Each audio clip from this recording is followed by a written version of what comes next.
ਸਤਿ ਸ਼੍ਰੀ ਅਕਾਲ। ਤੁਸੀਂ ਦੇਖ ਰਹੇ ਹੋ ਵਿਜ਼ਨ ਪੰਜਾਬ ਟੀਵੀ। ਮੈਂ ਹਾਂ ਮੋਹਿਤ ਰੂਬਲ ਤੇ ਪ੍ਰੋਗਰਾਮ ਇਲੈਕਸ਼ਨ ਆਰ ਦੇ ਵਿੱਚ ਇੱਕ ਵਾਰ ਫੇਰ ਤੁਹਾਡਾ ਸਵਾਗਤ ਹੈ। ਦੋਸਤੋ, ਸਿਆਸਤ ਦੇ ਵਿੱਚ ਹਰ ਦਿਨ ਇੱਕ ਨਵਾਂ ਦਿਨ ਹੁੰਦਾ ਹੈ, ਜਿਸ ਦਿਨ ਹਰ ਦਿਨ ਇੱਕ ਨਵੇਂ ਐਲਾਨ ਕੀਤੇ ਜਾਂਦੇ ਨੇ, ਨਵੇਂ ਬਿਆਨ ਦਿੱਤੇ ਜਾਂਦੇ ਨੇ, ਨਵੀਆਂ ਚੁਣੌਤੀਆਂ ਸਾਹਮਣੇ ਆਉਂਦੀਆਂ ਨੇ ਤੇ ਨਵੇਂ ਇਲਜ਼ਾਮ ਲੱਗਦੇ ਨੇ। ਸੋ ਇਹਨਾਂ ਦਿਨਾਂ ਦੀ ਅਗਰ ਗੱਲ ਕੀਤੀ ਜਾਵੇ ਤਾਂ ਮਸਲੇ ਉੱਥੇ ਦੇ ਉੱਥੇ ਹੀ ਨੇ। ਸੋ ਨਵੇਂ ਮਸਲਿਆਂ ਦੇ ਉੱਪਰ ਖੁੱਲ੍ਹ ਕੇ ਜਿਹੜੀ ਇਹ ਗੱਲਬਾਤ ਅੱਜ ਹੋਵੇਗੀ ਤੇ ਇਸ ਗੱਲਬਾਤ ਨੂੰ ਕਰਨ ਦੇ ਲਈ ਅਲੱਗ-ਅਲੱਗ ਪਾਰਟੀਆਂ ਦੇ ਨੁਮਾਇੰਦੇ ਸਾਡੇ ਨਾਲ ਜੁੜ ਚੁੱਕੇ ਨੇ, ਜਿਵੇਂ ਕਿ ਕਾਂਗਰਸ ਪਾਰਟੀ ਤੋਂ ਸਾਡੇ ਨਾਲ ਜੁੜੇ ਨੇ ਸੰਜੂ ਅਰੋੜਾ, ਮੈਂ ਇਹਨਾਂ ਦਾ ਸਵਾਗਤ ਕਰਦਾ। ਇਸ ਤੋਂ ਇਲਾਵਾ ਆਮ ਆਦਮੀ ਪਾਰਟੀ ਤੋਂ ਸਾਡੇ ਨਾਲ ਜੁੜੇ ਨੇ ਰਮਨ ਚਾਂਦੀ ਜੀ, ਅਕਾਲੀ ਦਲ ਤੋਂ ਸਾਡੇ ਨਾਲ ਜੁੜੇ ਨੇ ਜਗਬੀਰ ਸਿੰਘ ਸੋਖੀ ਜੀ। ਸੋ ਸਤਿ ਸ਼੍ਰੀ ਅਕਾਲ ਜੀ ਸਾਰਿਆਂ ਨੂੰ ਤੇ ਸਵਾਗਤ ਹੈ ਸਾਡੇ ਅੱਜ ਦੇ ਪ੍ਰੋਗਰਾਮ ਇਲੈਕਸ਼ਨ ਆਰ ਦੇ ਵਿੱਚ। ਸਭ ਤੋਂ ਪਹਿਲਾਂ ਤਾਂ ਜਿਵੇਂ ਆਪਾਂ ਹੁਣ ਗੱਲ ਕਰੀਏ ਕਿ ਜਿਵੇਂ ਕਿਸਾਨੀ ਸੰਘਰਸ਼ ਖਤਮ ਹੋਇਆ, ਮਤਲਬ ਹਾਲੇ ਵੀ ਚਲੋ ਕਿਸਾਨ ਸਾਡੇ ਨੇ ਡਟੇ ਹੋਏ ਨੇ। ਇੱਕ ਉਹਨਾਂ ਦੀ ਜਿਹੜੀ ਮੰਗ ਹੈ ਕਿ ਅਫੀਸ਼ੀਅਲ ਤੌਰ 'ਤੇ ਜਦੋਂ ਤੱਕ ਪੂਰੀ ਗੱਲ ਖਤਮ ਨਹੀਂ ਹੋ ਜਾਂਦੀ ਉਦੋਂ ਤੱਕ ਆਪਾਂ ਉੱਥੇ ਰਵਾਂਗੇ, ਪਰ ਬਾਵਜੂਦ ਇਸ ਦੇ ਜਿਵੇਂ ਪਿੱਛੇ ਜੀ ਹੁਣ ਜਦੋਂ ਲਾਂਘਾ ਖੁੱਲਿਆ ਸੀਗਾ ਤੇ ਹਰ ਇੱਕ ਪਾਰਟੀ ਨੇ ਉੱਤੇ ਸਿਆਸਤ ਕਰਨੀ ਸ਼ੁਰੂ ਕਰਤੀ ਸੀਗੀ। ਸੋ ਕਿਸਾਨੀ ਮਸਲੇ ਦੇ ਉੱਪਰ ਵੀ ਹਰ ਇੱਕ ਪਾਰਟੀ ਦੇ ਵਿੱਚ ਇੱਕ ਵੱਖਰੀ ਗੱਲਬਾਤ ਸਾਹਮਣੇ ਆਈ ਕਿ ਨਹੀਂ ਜੀ ਸਾਡਾ ਬੜਾ ਯੋਗਦਾਨ ਰਿਹਾ, ਸਾਡੀ ਪਾਰਟੀ ਨੇ ਬੜਾ ਕੁਝ ਕੀਤਾ, ਜਦ ਕਿ ਮਸਲਾ ਪੰਜਾਬ ਦਾ ਸੀ। ਉਸ ਨੂੰ ਕਾਫੀ ਵਾਰ ਕਹੀਏ ਕਿ ਕੋਸ਼ਿਸ਼ ਕੀਤੀ ਗਈ ਕਿ ਨਹੀਂ, ਇਸ ਨੂੰ ਸਿਆਸੀ ਰੰਗ ਨਾ ਦਿੱਤਾ ਜਾਵੇ। ਜਿਹੜਾ ਕਿਸਾਨ ਸੰਯੁਕਤ ਮੋਰਚਾ ਸੀਗਾ ਉਸਨੇ ਵੀ ਪੂਰਾ ਸਾਲ ਕਿਸੇ ਵੀ ਜਿਹੜੀ ਪੋਲੀਟੀਕਲ ਪਾਰਟੀ ਦਾ ਜਿਹੜਾ ਝੰਡਾ ਹੈ ਉਸ ਨੂੰ ਆਪਣੇ ਅੰਦਰ ਐਂਟਰ ਨਹੀਂ ਹੋਣ ਦਿੱਤਾ ਕਿ ਨਹੀਂ ਅਸੀਂ ਸਿਆਸੀ ਰੰਗ ਨਹੀਂ ਦੇਣ ਦੇਣਾ। ਸ਼ਾਇਦ ਇਹੀ ਕਾਰਨ ਰਿਹਾ ਕਿ ਜਿਹੜਾ ਮੋਰਚਾ ਪੂਰੇ ਸਾਲ ਦੀ ਮਿਹਨਤ ਮਗਰੋਂ ਜਿਹੜਾ ਸਕਸੈਸਫੁਲ ਹੋਇਆ। ਪਰ ਹੁਣ ਵੀ ਕਾਫੀ ਸਾਰੇ ਲੋਕ ਜਿਹੜੇ ਨੇ, ਕਾਫੀ ਸਾਰੀ ਪਾਰਟੀਆਂ ਜਿਹੜੀਆਂ ਨੇ ਉਹਦੇ 'ਤੇ ਦਾਅਵੇ ਕਰਦੀ ਹੋਈ ਨਜ਼ਰ ਆ ਰਹੀ ਹੈ। ਅਲੱਗ-ਅਲੱਗ ਇੰਟਰਵਿਊਜ਼ ਦੇ ਵਿੱਚ ਕਹਿ ਰਹੇ ਨੇ ਕਿ ਅਸੀਂ ਤਾਂ ਬਹੁਤ ਵਧੀਆ ਕੰਮ ਕੀਤਾ। ਉਹ ਇੱਕ ਵੱਖਰਾ ਅੰਦੋਲਨ ਸੀਗਾ ਜਿਹਦੇ ਵਿੱਚ ਸਾਰੇ ਲੋਕ ਦਿਲੋਂ ਜੁੜੇ ਸੀਗੇ। ਸੋ ਇਸ ਮੌਕੇ ਤੇ ਇਸ ਨੂੰ ਸਿਆਸੀ ਰੰਗ ਦੇਣਾ, ਸਭ ਤੋਂ ਪਹਿਲਾਂ ਤਾਂ ਮੈਂ ਹੀ ਜਾਣਨ ਦੀ ਕੋਸ਼ਿਸ਼ ਕਰਾਂਗਾ। ਸਭ ਤੋਂ ਪਹਿਲਾਂ ਮੈਂ ਜਗਬੀਰ ਸਿੰਘ ਸੋਖੀ ਉਹਨਾਂ ਤੋਂ ਜਾਣਨ ਦੀ ਕੋਸ਼ਿਸ਼ ਕਰਾਂਗਾ। ਸਰ, ਤੁਹਾਡਾ ਕੀ ਵਿਚਾਰ ਇਸ ਗੱਲਬਾਤ ਦੇ ਬਾਰੇ ਕਿ ਹਾਂ ਵੀ ਜਿਹੜਾ ਸਿਆਸੀ ਰੰਗ ਹਾਲੇ ਵੀ ਦਿੱਤਾ ਜਾ ਰਿਹਾ? ਜਗਬੀਰ ਜੀ। ਕੁਝ ਗੱਲਾਂ ਦੇ ਵਿੱਚ ਸਾਨੂੰ ਇਹ ਜ਼ਰੂਰੀ ਨਹੀਂ ਹੈ ਕਿ ਅਸੀਂ ਆਪਣੀ ਪਾਰਟੀ ਨੂੰ ਜਾਂ ਅਸੀਂ ਆਪਣੀ ਪਾਰਟੀ ਦੀ ਪਾਲਿਸੀ ਨੂੰ ਹੀ ਸਹੀ ਰੱਖੀਏ। ਅਸੀਂ ਆਪਣੇ ਸਮਾਜ ਨੂੰ ਵੀ ਨਾਲ ਕੋਈ ਸੇਧ ਦੇਣੀ ਹੁੰਦੀ ਹੈ ਜੀ। ਸਮਾਜ ਸਾਨੂੰ ਦੇਖ ਰਿਹਾ ਹੈ ਔਰ ਸੋਸ਼ਲ ਮੀਡੀਆ ਦੇ ਰਾਹੀਂ ਹਰ ਗੱਲ ਸਾਡੀ ਬਾਹਰ ਜਾਂਦੀ ਹੈ। ਜੇਕਰ ਅੱਜ ਕਿਸਾਨਾਂ ਨੂੰ ਸੰਘਰਸ਼ ਕਰਨਾ ਪਿਆ, ਕਿਸਾਨਾਂ ਨੂੰ ਲੰਬਾ ਸਮਾਂ ਸੜਕ ਤੇ 1 ਸਾਲ ਬੈਠਣਾ ਸੌਖਾ ਨਹੀਂ ਹੁੰਦਾ ਜੀ, ਤਾਂ ਇਹਦਾ ਮਤਲਬ ਇਹ ਹੈ ਕਿ ਸਾਡੇ ਪੋਲੀਟੀਕਲ ਸਿਸਟਮ ਦੇ ਵਿੱਚ ਕਿਤੇ ਨਾ ਕਿਤੇ ਕੋਈ ਘਾਟ ਜ਼ਰੂਰ ਰਹੀ ਹੈ ਕਿ ਅਸੀਂ ਉਹਨਾਂ ਦੀਆਂ ਸਮੱਸਿਆਵਾਂ ਨੂੰ ਵਧਣ ਦਿੱਤਾ ਜੀ, ਅਸੀਂ ਪ੍ਰੋਪਰ ਸਮੇਂ ਤੇ ਐਡਰੈਸ ਨਹੀਂ ਕਰ ਸਕੇ। ਔਰ ਇਹ ਚੀਜ਼ ਸਮਾਂ ਪਾ ਕੇ ਕਈ ਵਾਰੀ ਸੋਸ਼ਲ ਅਨਾਰਕੀ ਵੱਲ ਨੂੰ ਜਾਂਦੀ ਹੈ।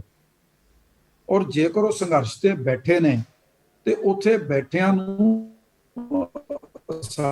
ਅਸੀਂ ਆਪਣੇ ਇਸ ਮਹਾਨ ਭਾਰਤ ਦੇ, ਹਿੰਦੁਸਤਾਨ ਦੇ ਵਸਿੰਦੇ ਆ, ਇੱਥੋਂ ਦੇ ਜੰਪਤੀਆਂ ਨੂੰ ਅਸੀਂ ਦੋਸ਼ ਲਾ ਦਈਏ ਕਿ ਜੀ ਉਹ ਅੱਤਵਾਦੀ ਨੇ, ਉਹ ਵੱਖਵਾਦੀ ਨੇ, ਉਹ ਖਾਲਿਸਤਾਨੀ ਨੇ, ਮਾਓਵਾਦੀ ਨੇ।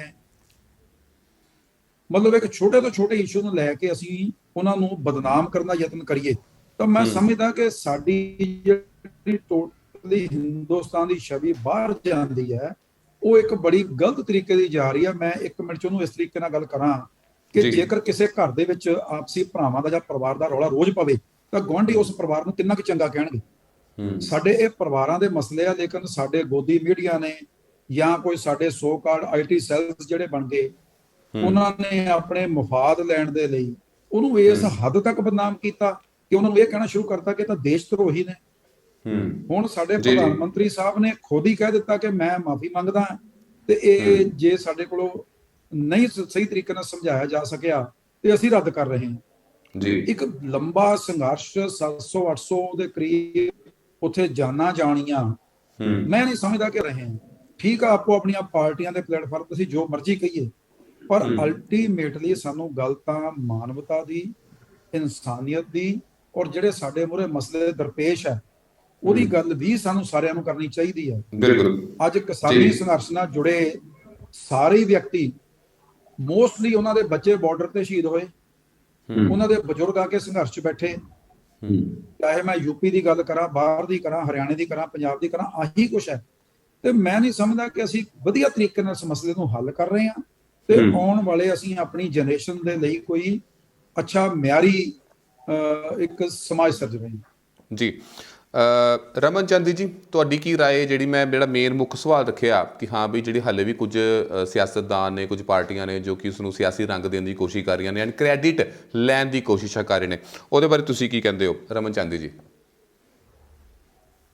ਦੇਖੋ ਮੋਹਿਤ ਜੀ, ਵੈਸੇ ਤਾਂ ਸੁਖੀ ਸਾਹਿਬ ਨੇ ਜਿਹੜੇ ਵੀ ਸ਼ਬਦਾਂ ਦੀ ਵਰਤੋਂ ਕੀਤੀ ਹੈ, ਬਹੁਤ ਸੋਹਣੇ ਸ਼ਬਦ ਆਖੇ ਨੇ ਇਹਨਾਂ ਨੇ ਆਪਣੇ ਪਲੇਟਫਾਰਮ ਤੋਂ।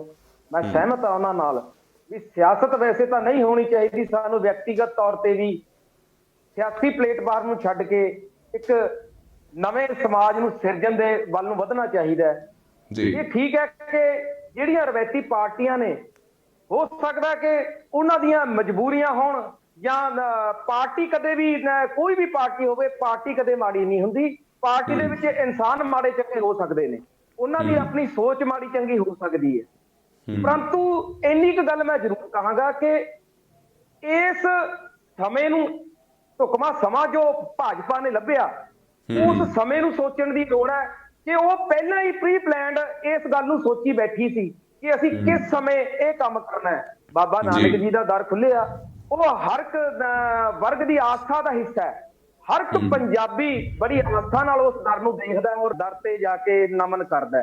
ਜਗ੍ਹਾ ਤੇ ਮੋਹਰੀ ਰੋਲ ਰਿਹਾ, ਚਾਹੇ ਉਹ ਬਾਰਡਰਾਂ ਤੇ ਹੋਣ, ਚਾਹੇ ਕਿਸੇ ਵੀ ਆਪਣੇ ਲੜਾਈ ਦੇ ਵਿੱਚੋਂ ਜਾਣ, ਮੋਹਰੀ ਰੋਲ ਅਦਾ ਕਰਦੇ ਨੇ ਔਰ ਤਕਰੀਬਨ ਜਿੱਤ ਕੇ ਹੀ ਆਉਂਦੇ ਨੇ। ਬਾਰਡਰਾਂ ਦੇ ਉੱਤੇ ਦੇਖ ਲਓ ਤੁਸੀਂ, ਆਪਣੇ ਆਲੇ ਦੁਆਲੇ ਦੀਆਂ ਸਟੇਟਾਂ ਦਾ ਅਖਬਾਰਾਂ 'ਚ ਆਪਾਂ ਪੜ੍ਹਦੇ ਹਾਂ, ਬਿਹਾਰ ਦਾ, ਯੂਪੀ ਦਾ, ਹਰਿਆਣੇ ਦਾ, ਪੰਜਾਬ ਦਾ, ਜ਼ਿਆਦਾਤਰ ਇਹ 3-4 ਸਟੇਟਾਂ ਦਾ ਨਾਂ ਆਉਂਦਾ ਕਿ ਅੱਜ ਉਹ ਜਵਾਨ ਸ਼ਹੀਦ ਹੋ ਗਿਆ। ਬਾਕੀ ਸਟੇਟਾਂ ਦੇ ਆਉਂਦੇ ਜ਼ਰੂਰ ਨੇ, ਲੇਕਿਨ ਤਕਰੀਬਨ 5-7-10%, 90% ਇਹਨਾਂ ਸਟੇਟਾਂ ਦਾ, 90% ਤੋਂ ਜ਼ਿਆਦਾ ਪੰਜਾਬੀ ਹੁੰਦੇ ਨੇ। ਸੋ ਮੇਰਾ ਕਹਿਣ ਦਾ ਮਤਲਬ ਹੈ ਕਿ ਸਿਆਸਤਦਾਨਾਂ ਦੀ ਅੱਜ ਮਜਬੂਰੀ ਹੋਈ ਪਈ ਹੈ ਕਿ ਆਪਣੀ ਧਾਰਮਿਕ ਸਥਾਨਾਂ ਦੇ ਨਾਂ ਤੇ ਵੀ ਉਹ ਸਿਆਸਤ ਖੇਡ ਜਾਂਦੇ ਨੇ। ਇਹਨਾਂ ਨੂੰ ਸਮਝਣ ਦੀ ਲੋੜ ਹੈ ਔਰ ਇਹਨਾਂ ਨੂੰ ਸਮਝਾ ਕੌਣ ਸਕਦਾ ਹੈ? ਆਪਾਂ ਨਹੀਂ ਸਮਝਾ ਸਕਦੇ, ਆਪਣੀ ਜਨਤਾ ਸਮਝਾ ਸਕਦੀ ਹੈ, ਕਿਉਂਕਿ ਜਨਤਾ ਨੂੰ ਮੌਕਾ ਇੱਕ ਵਾਰ ਮਿਲਦਾ ਔਰ ਉਹ ਮਿਲਦਾ 5 ਸਾਲਾਂ ਦੇ ਵਿੱਚ ਇੱਕ ਵਾਰ। ਸੋ ਜਨਤਾ ਆਪਣੇ ਆਪ ਇਹਨਾਂ ਨੂੰ ਸਿਖਾਏਗੀ ਕਿ ਅਸੀਂ ਕਿਸ ਤਰ੍ਹਾਂ ਚੱਲਣਾ ਹੈ ਅੱਗੇ। ਜੀ, ਤੁਸੀਂ ਧਾਰਮਿਕ ਮੁੱਦੇ ਦੀ ਗੱਲ ਕੀਤੀ, ਮੈਂ ਉਹਦੇ 'ਤੇ ਵੀ ਦੁਬਾਰਾ ਵਾਪਸ ਤੁਹਾਡੇ ਕੋਲ ਜ਼ਰੂਰ ਆਵਾਂਗਾ, ਪਰ ਫਿਲਹਾਲ ਜਿਹੜਾ ਸਵਾਲ ਚੱਲ ਰਿਹਾ ਉਹਦੇ 'ਤੇ ਮੈਂ ਸੰਜੂ ਅਰੋੜਾ ਦੀ ਵੀ ਜਿਹੜੀ ਰਾਏ ਉਹ ਮੈਂ ਲੈਣਾ ਚਾਹਾਂਗਾ। ਸੰਜੂ ਅਰੋੜਾ ਜੀ, ਜੋ ਸਵਾਲ ਚੱਲ ਰਿਹਾ ਕਿ ਹਾਂ ਵੀ ਇਸ ਮੁੱਦੇ ਦੇ ਉੱਪਰ ਜਾਂ ਫਿਰ ਜਿਹੜੇ ਕੋਰੀਡੋਰ ਖੁੱਲ੍ਹਿਆ ਸੀਗਾ ਉਸ ਮੁੱਦੇ ਦੇ ਉੱਪਰ ਉਸਨੂੰ ਸਿਆਸੀ ਰੰਗ ਦੇਣਾ ਕਿੰਨਾ ਕੁ ਜਾਇਜ਼ ਸੀਗਾ? ਮੈਂ ਸਾਰਿਆਂ ਨੂੰ ਆਪਣੇ ਵੱਲੋਂ ਪਿਆਰ ਭਰੀ ਸਤਿ ਸ੍ਰੀ ਅਕਾਲ ਕਹਿਣਾ ਚਾਹੁੰਦਾ ਕਿ ਸੈਕਿੰਡ ਤੇ ਮੁੱਦੇ ਦੀ ਗੱਲ ਦੇ ਵਿੱਚ ਤਾਂ ਸਰ ਇੱਕ ਗੱਲ ਤਾਂ ਨੋਰਮਲੀ ਜੋ ਇਸ ਟਾਈਮ ਦਾ ਰਾਜਨੀਤਿਕ ਘਮਾਸਾਨ ਚੱਲ ਰਿਹਾ, ਅਸੀਂ ਸਾਰੇ ਉਸ ਗੱਲ ਤੋਂ ਵਾਕਿਫ ਹਾਂ ਕਿ ਇਸ ਟਾਈਮ ਕਾਂਗਰਸ ਪਾਰਟੀ ਦੀ ਗੱਲ ਕਰਾਂਗਾ ਮੋਹਿਤ ਜੀ। ਜਿਨ੍ਹਾਂ ਪਾਰਟੀਆਂ ਨੇ, ਜਿਨ੍ਹਾਂ ਪੋਲੀਟੀਸ਼ੀਅਨ ਨੇ, ਜਿੰਨੇ ਵੀ ਆਪਣੇ ਇਸ ਟਾਈਮ ਆਲ ਨੈਸ਼ਨਲ ਦੇ ਵਿੱਚ ਤਕਰੀਬਨ ਜਿਹੜੇ ਚੱਲਦੇ ਪਏ ਨੇ, ਉਹਨਾਂ ਨੇ ਹਮੇਸ਼ਾ ਲੋਕਾਂ ਨੂੰ ਜੁਮਲੇ ਤੋਂ ਇਲਾਵਾ ਅੱਜ ਤੱਕ ਕੁਝ ਨਹੀਂ ਵਿਖਾਇਆ। ਜੇ ਲੋਕਤੰਤਰ ਦੀ ਗੱਲ ਕਰੀਏ ਤੇ ਲੋਕਾਂ ਦੀ ਉਮੀਦ ਦੀ ਗੱਲ ਕਰੀਏ, ਹਮੇਸ਼ਾ ਹੀ ਸੁਪਨਿਆਂ ਦੇ ਵਿੱਚ ਸਰਕਾਰਾਂ ਲੋਕ ਚਲਾਉਂਦੇ ਰਹੇ ਆ ਕਿ ਅਸੀਂ ਇਹ ਕਰਾਂਗੇ, ਅਸੀਂ ਉਹ ਕਰਾਂਗੇ। ਈਵਨ ਕਿ ਹਰ 5 ਸਾਲ ਬਾਅਦ ਜੋ ਸਾਡੇ ਇਲੈਕਸ਼ਨ ਤਕਰੀਬਨ ਹੁੰਦੇ ਆ, ਉਹਨਾਂ ਦੇ ਵਿੱਚ ਜਦੋਂ ਵੀ ਪੋਲੀਟੀਸ਼ੀਅਨ ਬਾਹਰ ਆਉਂਦੇ ਸੀ ਔਰ ਇੱਕ ਗੱਲ ਜ਼ਰੂਰ ਕਹਿੰਦੇ ਸੀ ਕਿ ਅਸੀਂ ਜਦੋਂ ਸਰਕਾਰ ਦੇ ਵਿੱਚ ਆਵਾਂਗੇ, ਸੱਤਾ ਦੇ ਵਿੱਚ ਆਵਾਂਗੇ, ਅਸੀਂ ਲੋਕਤੰਤਰ ਦੀ ਗੱਲ ਕਰਾਂਗੇ। ਲੋਕਤੰਤਰ ਦੇ ਵਿੱਚ ਅਸੀਂ ਜੋ ਸਮਾਜਿਕ ਬੁਰਾਈਆਂ ਜਾਂ ਤਰੁੱਟੀਆਂ ਜਿਹੜੀਆਂ ਵੀ ਆ ਜਾਂ ਉਹਨਾਂ ਦੇ ਜਿੰਨੇ ਵੀ ਲੋਕਾਂ ਦੇ ਫਾਇਦੇ ਹੋਣਗੇ ਅਸੀਂ ਕਰਾਵਾਂਗੇ। ਬਟ ਮੈਂ ਇੱਕ ਗੱਲ ਜਾਣਦਾ, ਇਹਦੇ ਵਿੱਚ ਅੱਜ ਤੱਕ ਗੱਲਾਂ ਤੋਂ ਇਲਾਵਾ ਕਿਸੇ ਨੇ ਕੁਝ ਨਹੀਂ ਦਿਖਾਇਆ। ਸੋ ਕਾਂਗਰਸ ਪਾਰਟੀ ਹਮੇਸ਼ਾ ਹੀ ਜ਼ਮੀਨੀ ਪੱਧਰ ਤੇ, ਜਦੋਂ ਦਾ ਸਾਡਾ ਦੇਸ਼ ਆਜ਼ਾਦ ਹੋਇਆ, ਜ਼ਮੀਨੀ ਪੱਧਰ ਤੋਂ ਕੰਮ ਕਰਦੀ ਆਈ ਹੈ। ਕੰਮ ਇਹਨਾਂ ਨੇ ਕੀਤੇ ਵੀ ਆ। ਔਰ ਅੱਜ ਦਾ ਜੋ ਜੇ ਅਸੀਂ ਗੱਲ ਕਰੀਏ, ਅੱਜ ਸਾਡੇ ਪੰਜਾਬ ਦੇ ਵਿੱਚ ਮਾਨਯੋਗ ਸਾਡੇ CM ਸਾਹਿਬ ਚੰਨੀ ਜੀ, ਜਿਨ੍ਹਾਂ ਨੇ ਗੱਲਾਂ ਕਹੀਆਂ ਨਹੀਂ ਕਰਕੇ ਵਿਖਾਈਆਂ। ਸਭ ਤੋਂ ਪਹਿਲਾਂ ਜੋ ਬਿਜਲੀ ਦਾ ਮੁੱਦਾ ਸੀ, ਅਹਿਮ ਮੁੱਦਾ ਸੀ, ਜਿਹਦੇ ਵਿੱਚ ਚੰਨੀ ਜੀ ਨੇ ਬਹੁਤ ਵਧੀਆ ਤਰੀਕੇ ਦੇ ਨਾਲ ਸਮੁੱਚੇ ਸਮਾਜ ਨੂੰ, ਹਰ ਵਰਗ ਦੇ ਲੋਕਾਂ ਨੂੰ ਜੋ ਰਾਹਤ ਦਿੱਤੀ ਹੈ, ਉਹ ਬਹੁਤ ਹੀ ਸ਼ਲਾਘਾਯੋਗ ਹੈ। ਮੈਂ ਤੋਹਫੇ ਤੇ ਵਰ ਤੋਹਫਾ ਜਿਹਨੂੰ ਕਿਹਾ ਜਾਂਦਾ ਕਿ ਸਰਕਾਰਾਂ ਗੱਲ ਕਰਦੀਆਂ ਸੀ ਔਰ ਸਾਲ ਬਾਅਦ, 2 ਸਾਲ ਬਾਅਦ ਕਿਤੇ ਕੋਈ ਗੱਲ ਕਰਾਤੀ ਤੇ ਲੋਕੀ ਕੁਛ ਕਰ ਦਿੰਦੇ ਸੀ। ਅੱਜ 2 ਮਹੀਨਿਆਂ ਦੇ ਵਿੱਚ ਸਮਾਂ ਉਹ ਦਿਖਾਤਾ ਚੰਨੀ ਜੀ ਨੇ, ਜੋ ਤੋਹਫੇ ਬਰ ਤੋਹਫਾ ਕਹਿ ਸਕਦੇ ਆ। ਜੇ ਕੋਈ ਲਾਲ ਲਕੀਰ ਦੀ ਜਗ੍ਹਾ ਦੀ ਗੱਲ ਕਰੀਏ, ਬਿਜਲੀ ਦੇ ਬਿੱਲਾਂ ਦੀ ਗੱਲ ਕਰੀਏ, ਹੋਰ ਵੀ ਇਹੋ ਜਿਹੇ ਮੁੱਦੇ ਹਨ ਜਿਹੜੇ ਕਿ ਜ਼ਮੀਨੀ ਪੱਧਰ ਦੇ ਲੋਕਾਂ ਦੇ ਹਿੱਤਾਂ ਦੀ ਗੱਲ। ਜੀ ਸੰਜੂ ਜੀ, ਬਹੁਤ ਮੁੱਦੇ ਬਹੁਤ ਨੇ, ਆਪਾਂ ਉਹਨਾਂ ਤੇ ਵੀ ਆਵਾਂਗੇ। ਤੁਸੀਂ ਜਿਹੜੀਆਂ ਘੋਸ਼ਣਾਵਾਂ ਦੀ ਗੱਲ ਕਰ ਰਹੇ ਹੋ, ਜਿਹੜੇ ਨਵੇਂ ਰੂਲਸ ਕਹਿ ਲਓ ਜਾਂ ਜੋ ਵੀ ਨੇ ਉਹਦੇ ਬਾਰੇ ਗੱਲ ਕਰ ਰਹੇ ਹੋ, ਉਹਨਾਂ ਤੇ ਵੀ ਜ਼ਰੂਰ ਆਵਾਂਗੇ। ਪੂਰੀ ਲੰਬੀ ਚਰਚਾ ਹੋਵੇਗੀ ਇਸ ਮੁੱਦੇ ਤੇ। ਅਗਲਾ ਸਵਾਲ ਜੋ ਮੈਂ ਪੁੱਛਾਂਗਾ, ਮੈਂ ਰਮਨ ਚੰਦ ਜੀ ਤੋਂ ਪੁੱਛਾਂਗਾ, ਆਮ ਆਦਮੀ ਪਾਰਟੀ ਦੇ ਜਿਹੜੇ ਨੁਮਾਇੰਦੇ ਸਾਡੇ ਨਾਲ ਜੁੜੇ ਹੋਏ ਨੇ, ਕਿ ਰਮਨ ਜੀ, ਤੁਹਾਡੀ ਪਾਰਟੀ ਦੇ ਜਿਹੜੇ ਮੇਨ ਕਨਵੀਨਰ ਕਹਿ ਲਈਏ, ਆਮ ਆਦਮੀ ਪਾਰਟੀ ਦੇ ਜਿਹੜੇ ਦਿੱਲੀ ਦੇ ਜਿਹੜੇ ਮੁੱਖ ਮੰਤਰੀ ਨੇ ਅਰਵਿੰਦ ਕੇਜਰੀਵਾਲ, ਬੀਤੇ ਦਿਨੀ ਪੰਜਾਬ ਵਿੱਚ ਆਉਂਦੇ ਨੇ, ਕਾਫੀ ਘੋਸ਼ਣਾਵਾਂ ਕਰਦੇ ਨੇ, ਪਰ ਇਸ ਘੋਸ਼ਣਾਵਾਂ ਦੇ ਵਿੱਚ ਉਹਨਾਂ ਨੇ ਕਾਫੀ ਗੱਲਾਂ ਹੋ ਜੀ ਕਹਿਤੀਆਂ ਜੋ ਕਿ ਸਿੱਧਾ ਹੀ ਕਹਿ ਲਈਏ ਕਿ ਹਮਲਾ ਕਹਿ ਲਈਏ ਵਿਰੋਧੀ ਧਿਰ ਤੇ, ਖਾਸ ਕਰਕੇ ਕਾਂਗਰਸ ਦੇ ਉੱਪਰ। ਇੱਕ ਤਾਂ ਇਹ ਗੱਲ ਕਹਿ ਦਿੰਦੇ ਕਿ ਹਾਂ ਬਈ ਪੰਜਾਬ ਦੇ ਵਿੱਚ ਨਕਲੀ ਕੇਜਰੀਵਾਲ ਜਿਹੜਾ ਹੈ ਘੁੰਮ ਰਿਹਾ, ਜੋ ਕਿ ਘੋਸ਼ਣਾਵਾਂ ਕਰ ਰਿਹਾ ਪਰ ਗਰਾਊਂਡ ਲੈਵਲ ਤੇ ਕੋਈ ਕੰਮ ਨਹੀਂ ਹੋ ਰਹੇ। ਚਲੋ ਉਹਦੇ ਬਾਰੇ ਵੀ ਅਸੀਂ ਗੱਲਬਾਤ ਖੁੱਲ੍ਹ ਕੇ ਕਰਾਂਗੇ, ਸੰਜੂ ਜੀ ਕੋਲ ਜਵਾਬ ਵੀ ਲੈਣ ਦੀ ਕੋਸ਼ਿਸ਼ ਕਰਾਂਗੇ।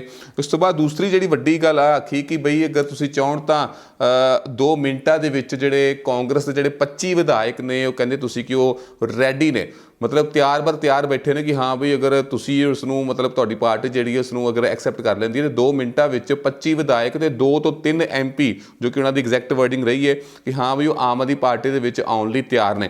ਪਰ ਬਾਅਦ 'ਚ ਉਹਨਾਂ ਨੇ ਇਹ ਕਿਹਾ ਕਿ ਅਸੀਂ ਕਾਂਗਰਸ ਦਾ ਕੂੜਾ ਨਹੀਂ ਲਵਾਂਗੇ।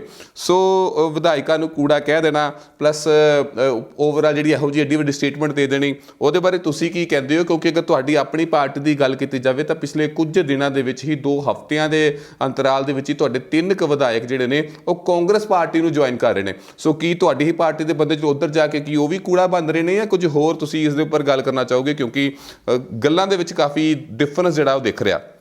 ਰਮਨ ਚਾਂਦੀ ਜੀ।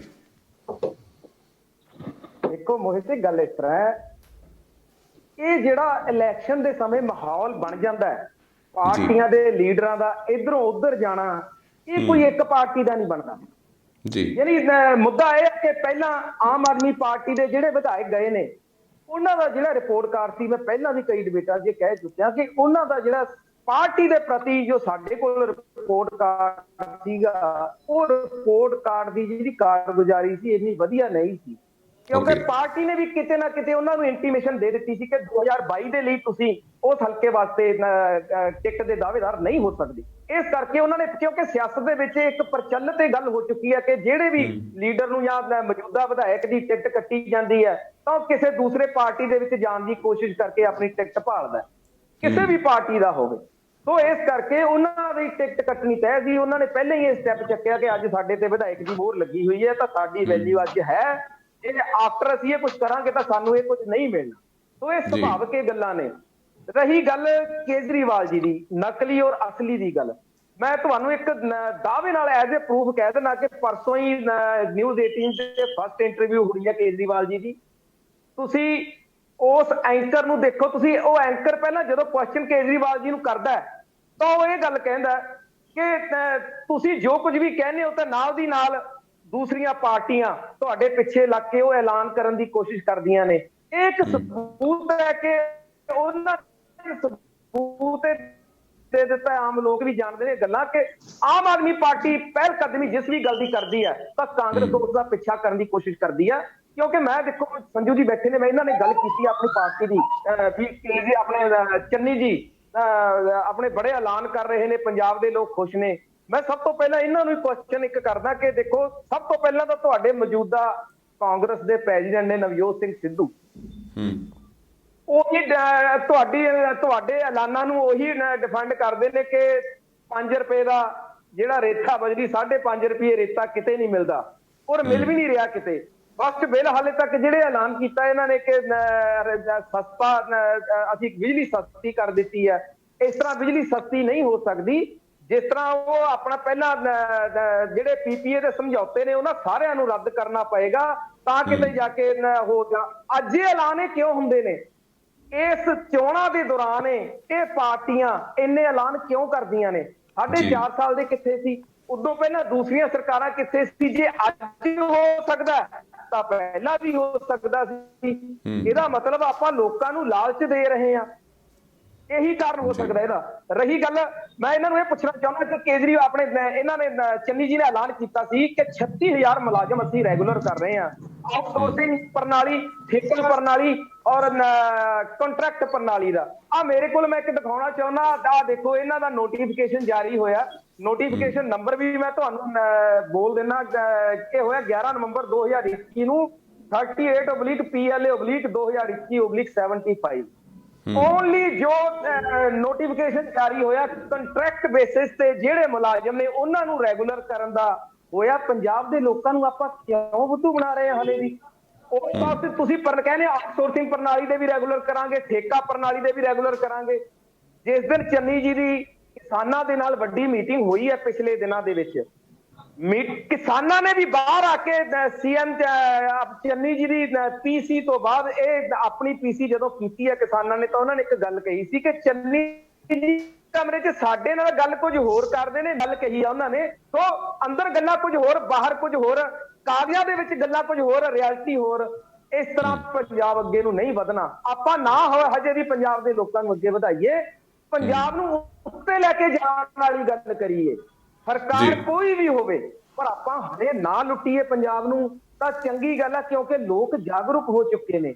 ਲੋਕਾਂ ਨੂੰ ਆਪਾਂ ਵਰਤਣ ਦੀ ਕੋਸ਼ਿਸ਼ ਨਾ ਕਰੀਏ, ਲੋਕਾਂ ਲਈ ਕੁਝ ਕਰਨ ਦੀ ਕੋਸ਼ਿਸ਼ ਕਰੀਏ।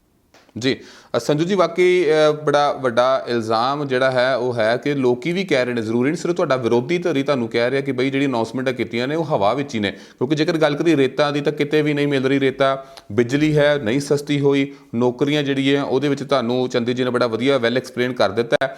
ਸੁੰਡੀਆਂ, ਗੁਲਾਬੀ ਸੁੰਡੀ ਦੀ ਜਿਹੜਾ ਉਹਨਾਂ ਦਾ ਮੁਆਵਜ਼ੇ ਦੀ ਗੱਲ ਹੋਈ ਸੀ ਉਹ ਵੀ ਨਹੀਂ ਮਿਲਿਆ। ਸਿਰਫ ਇੱਕ ਚੀਜ਼ ਜਿਹੜੀ ਹੈ ਹੋਈ ਹੈ ਉਹ ਹੈ ਪੈਟਰੋਲ ਦਾ ਪ੍ਰਾਈਸ, ਪੈਟਰੋਲ ਡੀਜ਼ਲ ਦਾ ਪ੍ਰਾਈਸ। ਇਸ ਤੋਂ ਇਲਾਵਾ ਜਿੰਨੀਆਂ ਵੀ ਅਨਾਉਂਸਮੈਂਟਾਂ ਹੋਈਆਂ ਨੇ ਉਹ ਸਿਰਫ ਹਵਾ ਦੇ ਵਿੱਚ ਹੋਈਆਂ ਨੇ, ਤਾਂ ਹੀ ਜਿਹੜੇ ਵੱਡੇ ਵੱਡੇ ਪੋਸਟਰ ਜਿਹੜੇ ਨੇ ਉਹ ਵੀ ਹਵਾ ਵਿੱਚ ਝੁਲਦੇ ਦਿਖਾਈ ਦੇ ਰਹੇ ਨੇ, ਪਰ ਗਰਾਊਂਡ ਲੈਵਲ ਤੇ ਜਿਹੜੀ ਚੀਜ਼ ਹੈ ਉਹ ਬਿਲਕੁਲ ਵੀ ਦਿਖਾਈ ਨਹੀਂ ਦੇ ਰਹੀ। ਤੇ ਬਾਕੀ ਜਿਹੜੀ ਰਹੀ ਗੱਲ ਅਨਾਉਂਸਮੈਂਟਾਂ ਦੀ, ਤੇ ਵਾਕਈ ਸਹੀ ਗੱਲ ਹੈ, ਕਿਉਂਕਿ ਜਦੋਂ ਕੇਜਰੀਵਾਲ ਸਾਹਿਬ ਨੇ ਆ ਕੇ ਅਨਾਉਂਸਮੈਂਟ ਕੀਤੀ ਕਿ ਬਈ ਆਪਾਂ ਮੋਹਿਤ ਜੀ ਮੈਂ ਆਪਣੇ ਸਹਿਯੋਗੀ ਜੀ ਦੀ ਗੱਲ ਦਾ ਜਵਾਬ ਦੇਣਾ ਚਾਹੁੰਦਾ, ਕਿਉਂਕਿ ਸਭ ਤੋਂ ਪਹਿਲਾਂ ਇੱਕ ਗੱਲ ਇਹਨਾਂ ਨੇ ਕਹੀ ਹੈ ਕਿ ਜੋ ਵੀ ਗੱਲਾਂ ਹੋਈਆਂ ਉਹ ਹਵਾ 'ਚ ਹੋ ਰਹੀਆਂ ਨੇ।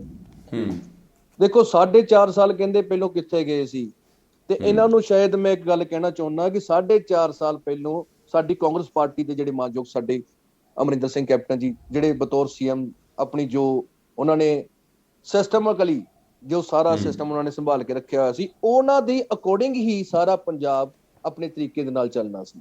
ਕਿਉਂਕਿ ਹਰ ਕਿਸੇ ਦਾ ਆਪਣਾ ਆਪਣਾ ਮਾਈਂਡ ਹੁੰਦਾ, ਹਰ ਕਿਸੇ ਦਾ ਆਪਣਾ ਆਪਣਾ ਕੰਮ ਕਰਨ ਦਾ ਢੰਗ ਹੁੰਦਾ, ਔਰ ਹਰ ਕਿਸੇ ਨੇ ਆਪਣੇ ਢੰਗ ਦੇ ਨਾਲ ਕੰਮ ਕਰਨਾ ਹੁੰਦਾ। ਸੋ ਹਾਈ ਕਮਾਂਡ ਨੇ ਸਾਡੇ ਚੰਨੀ ਸਾਹਿਬ ਨੂੰ ਜਦੋਂ ਸੀਐਮ ਸਾਹਿਬ ਦਾ ਉਹਦਾ ਬਖਸ਼ਿਆ, ਉਹਦੇ ਵਿੱਚ ਵੀ ਤੁਹਾਨੂੰ ਪਤਾ ਜੋ ਵੀ ਹੈ ਸਾਰਾ ਤੁਹਾਨੂੰ ਪਤਾ, ਇਹਨਾਂ ਨੇ ਆਪੇ ਹੀ ਕਿਹਾ ਹੈ ਕਿ ਪਾਰਟੀਆਂ ਦੇ ਵਿੱਚ ਅਕਸਰ ਜਦੋਂ ਇਲੈਕਸ਼ਨ ਨੇੜੇ ਹੁੰਦੇ ਆ ਤੇ ਬੜਾ ਕੁਝ ਹੁੰਦਾ ਆ।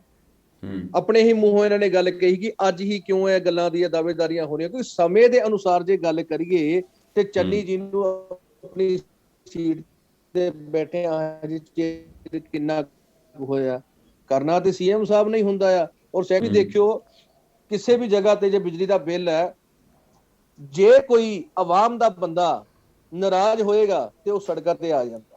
ਜੇ ਸਾਡੇ ਕਿਸਾਨ ਸਾਡੀ ਨੈਸ਼ਨਲ ਪਾਰਟੀ ਤੋਂ ਬੀਜੇਪੀ ਤੋਂ ਨਾਰਾਜ਼ ਸੀ ਤੇ ਉਹਨਾਂ ਨੇ ਜਾ ਕੇ ਰੋਸ ਪ੍ਰਦਰਸ਼ਨ ਵੀ ਕੀਤੇ, ਸਿੰਧੂ ਬਾਰਡਰ ਤੇ ਕਿਸਾਨਾਂ ਦੀਆਂ ਜਾਨਾਂ ਵੀ ਗਈਆਂ, ਕਿਉਂਕਿ ਉਹਨਾਂ ਨੂੰ ਆਪਣੀ ਸੈਂਟਰ ਗਵਰਨਮੈਂਟ ਦੇ ਨਾਲ ਰੋਸ ਸੀ।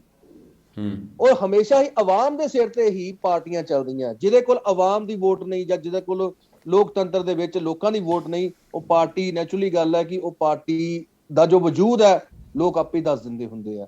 ਅੱਜ ਦੀ ਡੇਟ ਦੇ ਵਿੱਚ ਜੇ ਗੱਲ ਕਰੀਏ 2022 ਦੇ ਵਿੱਚ ਦੂਜੀਆਂ ਪਾਰਟੀਆਂ ਨੂੰ ਇਹ ਪੈ ਬਣ ਚੁੱਕਿਆ, ਕਿਉਂਕਿ ਆਉਣ ਵਾਲੀ ਸਰਕਾਰ ਕਾਂਗਰਸ ਦੇ ਵਿੱਚ ਸੀਐਮ ਸਾਹਿਬ ਚੰਨੀ ਜੀ ਆ ਰਹੇ ਨੇ, ਔਰ ਇਹਨਾਂ ਦੇ ਵਿੱਚੋਂ ਇੱਕ ਜਿੱਦਾਂ ਭੈਣ ਹੀ ਹੁੰਦਾ ਕਿਸੇ ਨੂੰ ਡਰ ਹੁੰਦਾ ਕਿ ਅਸੀਂ ਕਿਸੇ ਨਾ ਕਿਸੇ ਤਰੀਕੇ ਇਹਨਾਂ ਦੇ ਕੰਮਾਂ ਨੂੰ ਚਿੱਕੜ ਪਾਈਏ ਤਾਂ ਕਿ ਇਹਨਾਂ ਦੇ ਕੰਮ ਕਿਸੇ ਨਾ ਕਿਸੇ ਤਰੀਕੇ ਰੁਕਣ। ਹੋਰ ਨਹੀਂ ਕੁਝ ਤੇ ਠੱਲ ਫਲਾਪ ਵਾਲੀਆਂ ਗੱਲਾਂ ਕਹਿਣੀਆਂ ਆਸਾਨ। ਪੰਜਾਬ ਦੇ ਵਿੱਚੋਂ ਤਾਂ ਛੱਡੋ, ਪੈਟਰੋਲ ਅੱਜ ਤੱਕ ਕਦੇ ਸਸਤਾ ਹੋਇਆ ਸੀ? ਕਿਉਂਕਿ ਪੈਟਰੋਲ ਤੇ ਜਾਂ ਡੀਜ਼ਲ ਦੀ ਕੀਮਤ ਜਦੋਂ ਤੱਕ ਜਿਹੜੀ ਰეკਮੈਂਡ ਤੇ ਕਰ ਦਿੱਤੀ ਜਾਵੇ, ਜਾਂ ਜਿਹੜੀ ਇੱਕ ਵਾਰੀ ਕੀਮਤ ਇਹਨਾਂ ਨੇ ਬਣਾਤੀ 25 ਪੈਸੇ ਜੇ ਵਧਾ ਕੇ ਜਾਂ 1 ਰੁਪਇਆ ਵਧਾ ਕੇ ਉਹ ਚੋਂ 10 ਪੈਸੇ ਘਟਾਤੇ, ਇਹ ਕੋਈ ਘਾਟਾ ਨਹੀਂ ਹੁੰਦਾ। ਇਹਦੇ ਵਿੱਚ ਅਸੀਂ ਕਹਿ ਸਕਦੇ ਹਾਂ ਕਿ ਇੱਕ ਮਜ਼ਾਕ ਹੋ ਰਿਹਾ, ਜੋ ਮਰਜ਼ੀ ਕਹਿੰਦੇ ਆ। ਅੱਜ ਸੈਂਟਰਲ ਗਵਰਨਮੈਂਟ ਨੂੰ ਮਜਬੂਰ ਕੀਤਾ ਗਿਆ ਕਿ ਉਹ 5 ਰੁਪਏ ਪੰਜਾਬ ਦੇ ਵਿੱਚ ਪੈਟਰੋਲ ਸਸਤਾ ਕਰੇ ਜਾਂ ਡੀਜ਼ਲ ਸਸਤਾ ਕਰੇ। ਔਰ ਸੈਕੰਡਲੀ ਉਹਦੇ ਉੱਪਰ ਟੈਕਸ ਚੰਨੀ ਸਾਹਿਬ ਨੇ 5 ਰੁਪਏ ਦਾ ਜੋ 10 ਰੁਪਏ ਹੋਇਆ ਤੁਹਾਡੇ ਸਾਹਮਣੇ ਮੋਹਿਤ ਜੀ, ਜੀ 10 ਰੁਪਏ ਪੈਟਰੋਲ ਦੀ ਜੋ ਕੀਮਤ ਉਹਦੇ ਵਿੱਚ ਕਟੌਤੀ ਹੋਈ ਹੈ ਉਹ ਚੰਨੀ ਜੀ ਸਾਹਿਬ ਕਰਕੇ ਹੋਈ ਹੈ। ਔਰ ਬੜੇ ਇਹੋ ਜਿਹੇ ਕੰਮ ਹੈ। ਔਰ ਅੱਜ ਤੱਕ ਕਿਸੇ ਸੀਐਮ ਨੇ ਮੇਰੇ ਹਿਸਾਬ ਨਾਲ ਮੈਂ ਨਹੀਂ ਕਹਿ ਸਕਦਾ ਕਿ ਅੱਧੀ ਰਾਤ ਦੇ ਵਿੱਚ ਲੋਕਾਂ ਦੇ ਆਵਾਮ ਦੇ ਨਾਲ ਗੱਲ ਕੀਤੀ ਹੋਵੇ, ਚਾਹੇ ਉਹ ਬਣਿਆ ਜਾਂ ਨਹੀਂ ਬਣਿਆ। ਮੈਂ ਨਹੀਂ ਜਾਣਦਾ ਕਿ ਕਿਸੇ ਸੀਐਮ ਨੇ ਅੱਜ ਤੱਕ ਲੋਕਾਂ ਦੇ ਵਿੱਚ ਬਹਿ ਕੇ ਲੋਕਾਂ ਦੀਆਂ ਗੱਲਾਂ ਸੁਣੀਆਂ ਹੋਣ, ਲੋਕਾਂ ਦੇ ਕੰਮ ਕੀਤੇ ਹੋਣ। ਔਰ ਕੰਮਾਂ ਦੀ ਤੇ ਗੱਲ ਤਾਂ ਤੁਹਾਨੂੰ ਪਤਾ ਹੀ ਜੀ ਸੰਜੂ ਜੀ, ਕੰਮਾਂ ਦੀ ਗੱਲ ਤੇ ਵੀ ਆਉਂਦੇ ਆ। 2022 ਲੋਕ ਦੱਸਣਗੇ ਕਿ ਸਰਕਾਰ ਕਿੱਦਾਂ ਬਣਦੀ, ਕਿਹਦੀ ਬਣਦੀ ਹੈ। ਜੀ ਉਸ ਗੱਲ ਤੇ ਵੀ ਆਵਾਂਗੇ। ਫਿਲਹਾਲ ਤੁਹਾਡੀ ਗੱਲ ਦਾ ਜਵਾਬ ਜਿਹੜਾ ਹੈ ਸੋਖੀ ਸਾਹਿਬ ਦੇਣਾ ਚਾਹਣਗੇ। ਸੋਖੀ ਸਾਹਿਬ, ਤੁਹਾਡੇ ਕੋਲ ਜਿਹੜਾ ਤੁਸੀਂ ਜਵਾਬ ਦੇਣ ਦੀ ਕੋਸ਼ਿਸ਼ ਕਰੋ ਤਾਂ ਮੈਂ ਜਾਣਾਂਗਾ। ਇਸ ਤੋਂ ਇਲਾਵਾ ਮੈਂ ਵੀ ਜਾਣਨ ਦੀ ਕੋਸ਼ਿਸ਼ ਕਰਾਂ ਕਿ ਜਿਵੇਂ ਇਕੱਲੇ ਕੈਪਟਨ ਸਾਹਿਬ ਦਾ ਨਾਮ ਲੈ ਕੇ ਕਿ ਵੀ 4.5 ਤਾਂ ਉਹੀ ਸੀ ਕਿ ਇਕੱਲੇ ਉਹਨਾਂ ਦੇ ਨਾਮ ਤੇ ਕਿਨਾਰਾ ਕਰ ਲੈਣਾ ਬਾਕੀ ਸਾਰੀ ਗੱਲਾਂ ਤੋਂ, ਤੇ ਉਹ ਕਿੰਨਾ ਕੁ ਵੱਜ ਜਾਵੇ। ਬਾਕੀ ਤੁਸੀਂ ਜੋ ਕੁਝ ਕਹਿਣਾ ਚਾਹੁੰਦੇ ਹੋ ਤਾਂ। ਸਰ ਦੇਖੋ, ਮੈਂ ਜਿਸ ਗੱਲ ਨਾਲ ਗੱਲ ਸ਼ੁਰੂ ਕੀਤੀ ਹੈ, ਮੈਂ ਚਾਹੂੰਗਾ ਕਿ ਇਸ ਡਿਬੇਟ ਦਾ ਹੱਲ ਵੀ ਕੁਝ ਉਸ ਗੱਲ ਦੇ ਤਰੀਕੇ ਨਾਲ ਨਿਕਲੇ। ਕੋਈ ਦੋਸ਼ ਨਹੀਂ, ਦੋਸ਼ ਤੋਂ ਬਿਨਾਂ ਮੈਂ ਗੱਲ ਕਹਿਣੀ ਚਾਹੁੰਦਾ ਜੀ। ਨੰਬਰ 1 ਤਾਂ ਮਾਨਯੋਗ ਚੰਨੀ ਸਾਹਿਬ ਨੇ ਐਲਾਨ ਕਰ ਦਿੱਤੇ ਪੰਜਾਬ ਦੇ ਵਿੱਚ ਕਿੰਨੇ ਸਾਰੇ। ਸਾਡੇ ਪੰਜਾਬ ਦੇ ਬੜੇ ਫੇਮਸ ਅਰਥ ਸ਼ਾਸਤਰੀ ਨੇ, ਇਕਨੋਮਿਸਟ ਨੇ, ਆਪਾਂ ਸਾਰੇ ਜਾਣਦੇ, ਉਹਨੂੰ ਬੜਾ ਸਤਿਕਾਰ ਦਿੰਦੇ ਆ, ਸਰਦਾਰਾ ਸਿੰਘ ਜੀ ਜੌਲ ਸਾਹਿਬ। ਜੀ ਜੌਲ ਸਾਹਿਬ। ਮੈਂ ਨਹੀਂ ਸਮਝਦਾ ਕਿ ਅੱਜ ਪੰਜਾਬ 'ਚ ਉਹਨਾਂ ਦੇ ਕੋਲ ਤੋਂ ਵਧੀਆ ਕੋਈ ਹੋਰ ਇਕਨੋਮਿਸਟ ਹੋ ਸਕਦਾ ਜਿਹੜਾ ਪੰਜਾਬ ਨੂੰ ਵੀ ਸਮਝਦਾ ਔਰ ਅਰਥ ਸ਼ਾਸਤਰ ਨੂੰ ਵੀ ਸਮਝਦਾ। ਉਹਨਾਂ ਨੇ ਅੱਜ ਇਹ ਕਿਹਾ ਜਾਂਦਾ ਮੰਤਰੀ ਬਾਦਲ ਸਾਹਿਬ ਨੂੰ, ਉਹਨਾਂ ਦਾ ਖਜ਼ਾਨਾ ਹਰ ਕੰਮ ਲਈ ਉਹ ਖਾਲੀ ਹੁੰਦਾ ਸੀ। ਪੰਜਾਬ ਦਾ ਕੋਈ ਚੌਂਕ ਨਹੀਂ ਜਿਸ ਚੌਂਕ 'ਚ ਬੇਰੁਜ਼ਗਾਰਾਂ ਨੂੰ ਤੇ ਸਾਡੇ ਅਧਿਆਪਕ ਸਾਹਿਬਾਨ ਨੂੰ ਤੇ ਬਾਕੀ ਮੁਲਾਜ਼ਮਾਂ ਨੂੰ ਡਾਂਗ ਨਾ ਫਿਰੀ ਹੋਵੇ। ਉਦੋਂ ਤੱਕ ਤਾਂ ਉਹਨਾਂ ਕੋਲੇ ਦੇਣ ਲਈ ਕੁਝ ਹੈ ਨਹੀਂ ਸੀ, ਤੇ ਹੁਣ ਅਚਾਨਕ ਹੀ ਇੰਨੇ ਕੁ ਖੁੱਲੇ ਗੱਫੇ ਵੰਡੇ ਜਾਣੇ ਸ਼ੁਰੂ ਹੋ ਗਏ ਆ, ਜਿਹਦਾ ਇਹ ਸਮਝ ਨਹੀਂ ਆ ਰਹੀ ਕਿ ਪੰਜਾਬ ਭੁਗਤੂਗਾ ਕਿੱਥੇ ਜਾ ਕੇ। ਮੈਂ ਜ਼ਿਲ੍ਹਾ ਯੋਜਨਾ ਬੋਰਡ ਦਾ ਚੇਅਰਮੈਨ ਰਿਹਾ ਲੁਧਿਆਣੇ, ਮੈਂ ਨਗਰ ਨਿਗਮ ਦੀ ਵਿੱਤ ਠੇਕਾ ਕਮੇਟੀ ਦਾ ਮੈਂਬਰ ਰਿਹਾ। ਜਿਹੜੇ ਸਾਡੇ ਮੁਲਾਜ਼ਮ ਕੱਚੇ ਮੁਲਾਜ਼ਮ ਹੁੰਦੇ ਆ, ਕਰੀਬ ਉਹਨਾਂ ਦੀ ਸ਼ਾਇਦ ਕੋਈ 9900 ਜਾਂ 9000 ਸੈਲਰੀ ਹੁੰਦੀ ਆ ਡੀਸੀ ਰੇਟ ਤੇ। ਉਹਨਾਂ ਨੂੰ ਪੱਕੇ 36000 ਮੁਲਾਜ਼ਮਾਂ ਨੂੰ ਪੱਕੇ ਕਰਨ ਦਾ ਮਤਲਬ ਇਹ ਹੈ ਕਿ ਕਰੀਬ ਤੁਸੀਂ ਉਹਨਾਂ ਨੂੰ ਕੋਈ 42-43 ਰੁਪਇਆ ਸੈਲਰੀ ਦਿਓਗੇ। ਸਰ, ਉਹਦੇ ਲਈ ਪੰਜਾਬ ਦੇ ਕੋਲੇ ਉਹ ਰੋਡ ਮੈਪ ਕਿੱਥੇ ਹੈ? ਇਹਨਾਂ ਦੇ ਪ੍ਰਧਾਨ ਸਾਹਿਬ ਸਿੱਧੂ ਸਾਹਿਬ ਆਪ ਕਹਿ ਰਹੇ ਨੇ ਕਿ ਜੋ ਅਸੀਂ ਐਲਾਨ ਕਰ ਰਹੇ ਹਾਂ ਪੂਰੇ ਕਿੱਦਾਂ ਕਰਾਂਗੇ। ਇਹ ਇੱਕ ਸਵਾਲ ਹੈ, ਪਲੀਜ਼ ਅਗਲੀ ਗੱਲ ਸੁਣ ਲਿਓ ਨਾਲ।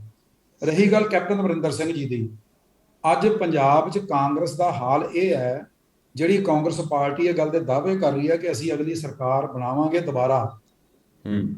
4.5 ਸਾਲ ਰਹੇ ਹੋਏ ਮੁੱਖ ਮੰਤਰੀ ਨੂੰ, ਜਿਹੜਾ ਅੱਜ ਐਕਸ ਚੀਫ ਮਿਨਿਸਟਰ ਹੋ ਗਿਆ, ਉਹਨੂੰ ਅੱਜ ਨਗਰ ਨਿਗਮ ਪਟਿਆਲੇ ਦੀ ਸਦਨ ਦੇ ਵਿੱਚ ਨਹੀਂ ਜਾਣ ਦਿੱਤਾ ਗਿਆ ਜੀ।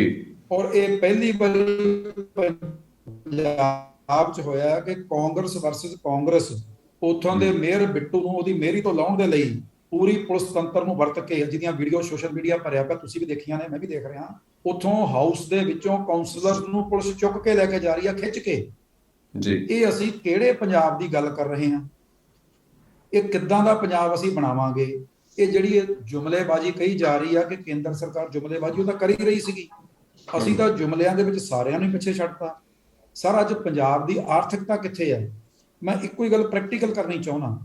ਇਹ ਕਿਹਾ ਗਿਆ ਕਿ ਅਸੀਂ ਬਿਜਲੀ ਘਟਾ ਦਿੱਤੀ, ਬਿਜਲੀ ਦੇ ਬਿੱਲ ਘਟਾ ਦਿੱਤੇ ਲੋਕਾਂ ਦੇ ਘਰਾਂ ਦੇ। ਉਹ ਪੈਸੇ ਪੂਰੇ ਕਰਨ ਦੇ ਲਈ ਕੀ ਕੀਤਾ ਜਾ ਰਿਹਾ? ਮੈਂ ਤੁਹਾਨੂੰ ਐਗਜ਼ਾਮਪਲ ਦੇ ਦਿੰਦਾ, ਮੈਂ ਇੰਡਸਟਰੀਅਲਿਸਟ ਹਾਂ ਜੀ। ਬਿਜਲੀ ਬੋਰਡ ਦਾ ਇੱਕ ਐਕਟ ਹੈ, unauthorised use of electricity, UUE ਕਹਿੰਦੇ ਆ ਉਹਨੂੰ। ਸਾਨੂੰ ਇੰਡਸਟਰੀ ਵਾਲਿਆਂ ਨੂੰ ਇੱਕ ਨੋਟਿਸ ਆਇਆ 10-12 ਦਿਨ ਪਹਿਲਾਂ ਤੋਂ ਆ ਰਿਹਾ, ਉਹਦੇ ਵਿੱਚ ਕੁਝ ਘੇਰੇ ਵਧਾ ਦਿੱਤੇ ਗਏ UUE ਦੇ ਕਿ ਤੁਹਾਡੇ ਟਰਾਂਸਫਾਰਮਰਸ ਨੇ, ਤੁਹਾਡੇ ਇਹ ਆ, ਤੁਹਾਡੇ ਉਹ ਹੈ, ਇਹ ਸਾਨੂੰ ਦੱਸਿਆ ਜਾਵੇ। ਇਹ ਰਜਿਸਟਰ ਨਹੀਂ ਕਰਵਾਏ, ਉਹ ਰਜਿਸਟਰ ਕਰਵਾਓ। ਆ ਮੰਨ ਕੇ ਚੱਲੋ ਕਿ 25-30 ਹਜ਼ਾਰ ਤੋਂ ਲੈ ਕੇ 3 ਲੱਖ ਤੱਕ ਦਾ ਖਰਚਾ ਪੈ ਗਿਆ। ਹੁਣ ਇਧਰੋਂ ਸਾਡੇ ਕੋਲੋਂ ਪੈਸੇ ਲੈ ਲੈਣੇ ਆ, ਉਹ ਸਾਡੇ ਕੋਲੋਂ ਪੈਸੇ ਲੈ ਕੇ ਤੁਸੀਂ ਘਰ ਵਾਲਿਆਂ ਨੂੰ ਪੈਸੇ ਮਾਫ ਕਰ ਦਿੱਤੇ। ਕੀ ਪੰਜਾਬ ਦੀ ਇਕਨੋਮੀ ਸਟਰੋਂਗ ਹੋਈ? ਪੰਜਾਬ ਨੂੰ ਕੀ ਬੈਨੀਫਿਟ ਹੋਇਆ? ਕਿਸ ਗੱਲ ਦੇ ਉੱਤੇ ਆ ਕੇ ਕਾਂਗਰਸ ਪਾਰਟੀ ਇਹ ਗੱਲ ਕਹਿ ਰਹੀ ਹੈ ਕਿ ਅਸੀਂ ਤਾਂ ਦੁਬਾਰਾ ਸਰਕਾਰ ਰਿਪੀਟ ਕਰ ਰਹੇ ਹਾਂ? ਅਸਲ ਦੇ ਵਿੱਚ ਲੋਕਾਂ ਦੇ ਹਾਲਾਤ ਕੀ ਨੇ? ਅਸਲ 'ਚ ਬੇਰੁਜ਼ਗਾਰੀ ਦੀ ਦਰ ਕਿੱਥੇ ਪਹੁੰਚੀ ਹੋਈ ਆ? ਅਸਲ 'ਚ ਪੰਜਾਬ 'ਚ ਨਸ਼ਿਆਂ ਦਾ ਦਰਿਆ ਕਿੱਥੇ ਪਹੁੰਚਿਆ ਹੋਇਆ ਆ? ਅਸੀਂ ਕੇਵਲ ਇਹ ਗੱਲ ਕਹਿ ਕੇ ਕਿ ਜੀ ਕੈਪਟਨ ਸਾਹਿਬ 4.5 ਸਾਲ ਕੰਮ ਨਹੀਂ ਕਰ ਰਹੇ, ਲਓ ਜੀ ਹੁਣ ਅਸੀਂ ਬਦਲ ਕੇ ਨਵਾਂ ਮੁੱਖ ਮੰਤਰੀ ਲੈ ਆਂਦਾ, ਇਹ ਸਾਰਾ ਕੁਝ ਕਰ ਲਊਗਾ। ਜੀ ਨਵੇਂ ਮੁੱਖ ਮੰਤਰੀ ਸਾਹਿਬ ਤੇ ਸਿੱਧੂ ਸਾਹਿਬ ਨੇ ਜਿਸ ਗੱਲ ਦਾ ਦਾਅਵਾ ਕੀਤਾ ਸੀ ਕਿ ਅਸੀਂ ਪੰਜਾਬ 'ਚੋਂ ਨਕਲੀ ਸ਼ਰਾਬ, ਅਸੀਂ ਪੰਜਾਬ 'ਚੋਂ ਰੇਤਾ, ਅਸੀਂ ਪੰਜਾਬ 'ਚੋਂ ਦੂਜੇ ਮਾਫੀਆ ਖਤਮ ਕਰਾਂਗੇ, ਉਹਨਾਂ ਦੀ ਮਜਬੂਰੀ ਹੋ ਗਈ ਕਿ ਉਹਨਾਂ ਹੀ ਮੰਤਰੀ ਔਰ ਉਹਨਾਂ ਹੀ ਐਮਐਲਏ ਦੇ ਘਰੇ ਜਾ ਕੇ ਉਹਨਾਂ ਨੂੰ ਸਪੋਰਟ ਲੈਣੀ ਪੈ ਗਈ। ਅੱਜ ਉਹੀ ਮੰਤਰੀ ਉਹਨਾਂ ਦੀ ਗੱਡੀ ਦੇ ਡਰਾਈਵਰ ਨੇ। ਤੇ ਪੰਜਾਬ 'ਚ ਬਦਲਿਆ ਕੀ? ਦੇਖੋ ਇੱਕ ਗੱਲ ਆਪਾਂ ਮੰਨਤਾ ਪੰਜਾਬ ਦੀ ਬੇਵਕੂਫ ਨਹੀਂ ਹੈ ਦੀ। ਠੀਕ ਹੈ, ਮੇਰੇ ਵੀਰ ਨੇ ਰਮਨ ਜੀ ਨੇ ਗੱਲ ਕਹੀ ਹੈ ਕਿ ਬੜਾ ਕੁਝ ਬਦਲਦਾ ਜਦੋਂ ਸਰਕਾਰਾਂ ਨੇੜੇ ਆਉਂਦੀਆਂ ਨੇ, ਜਦੋਂ ਵੋਟਾਂ ਨੇੜੇ ਆਉਂਦੀਆਂ ਆ।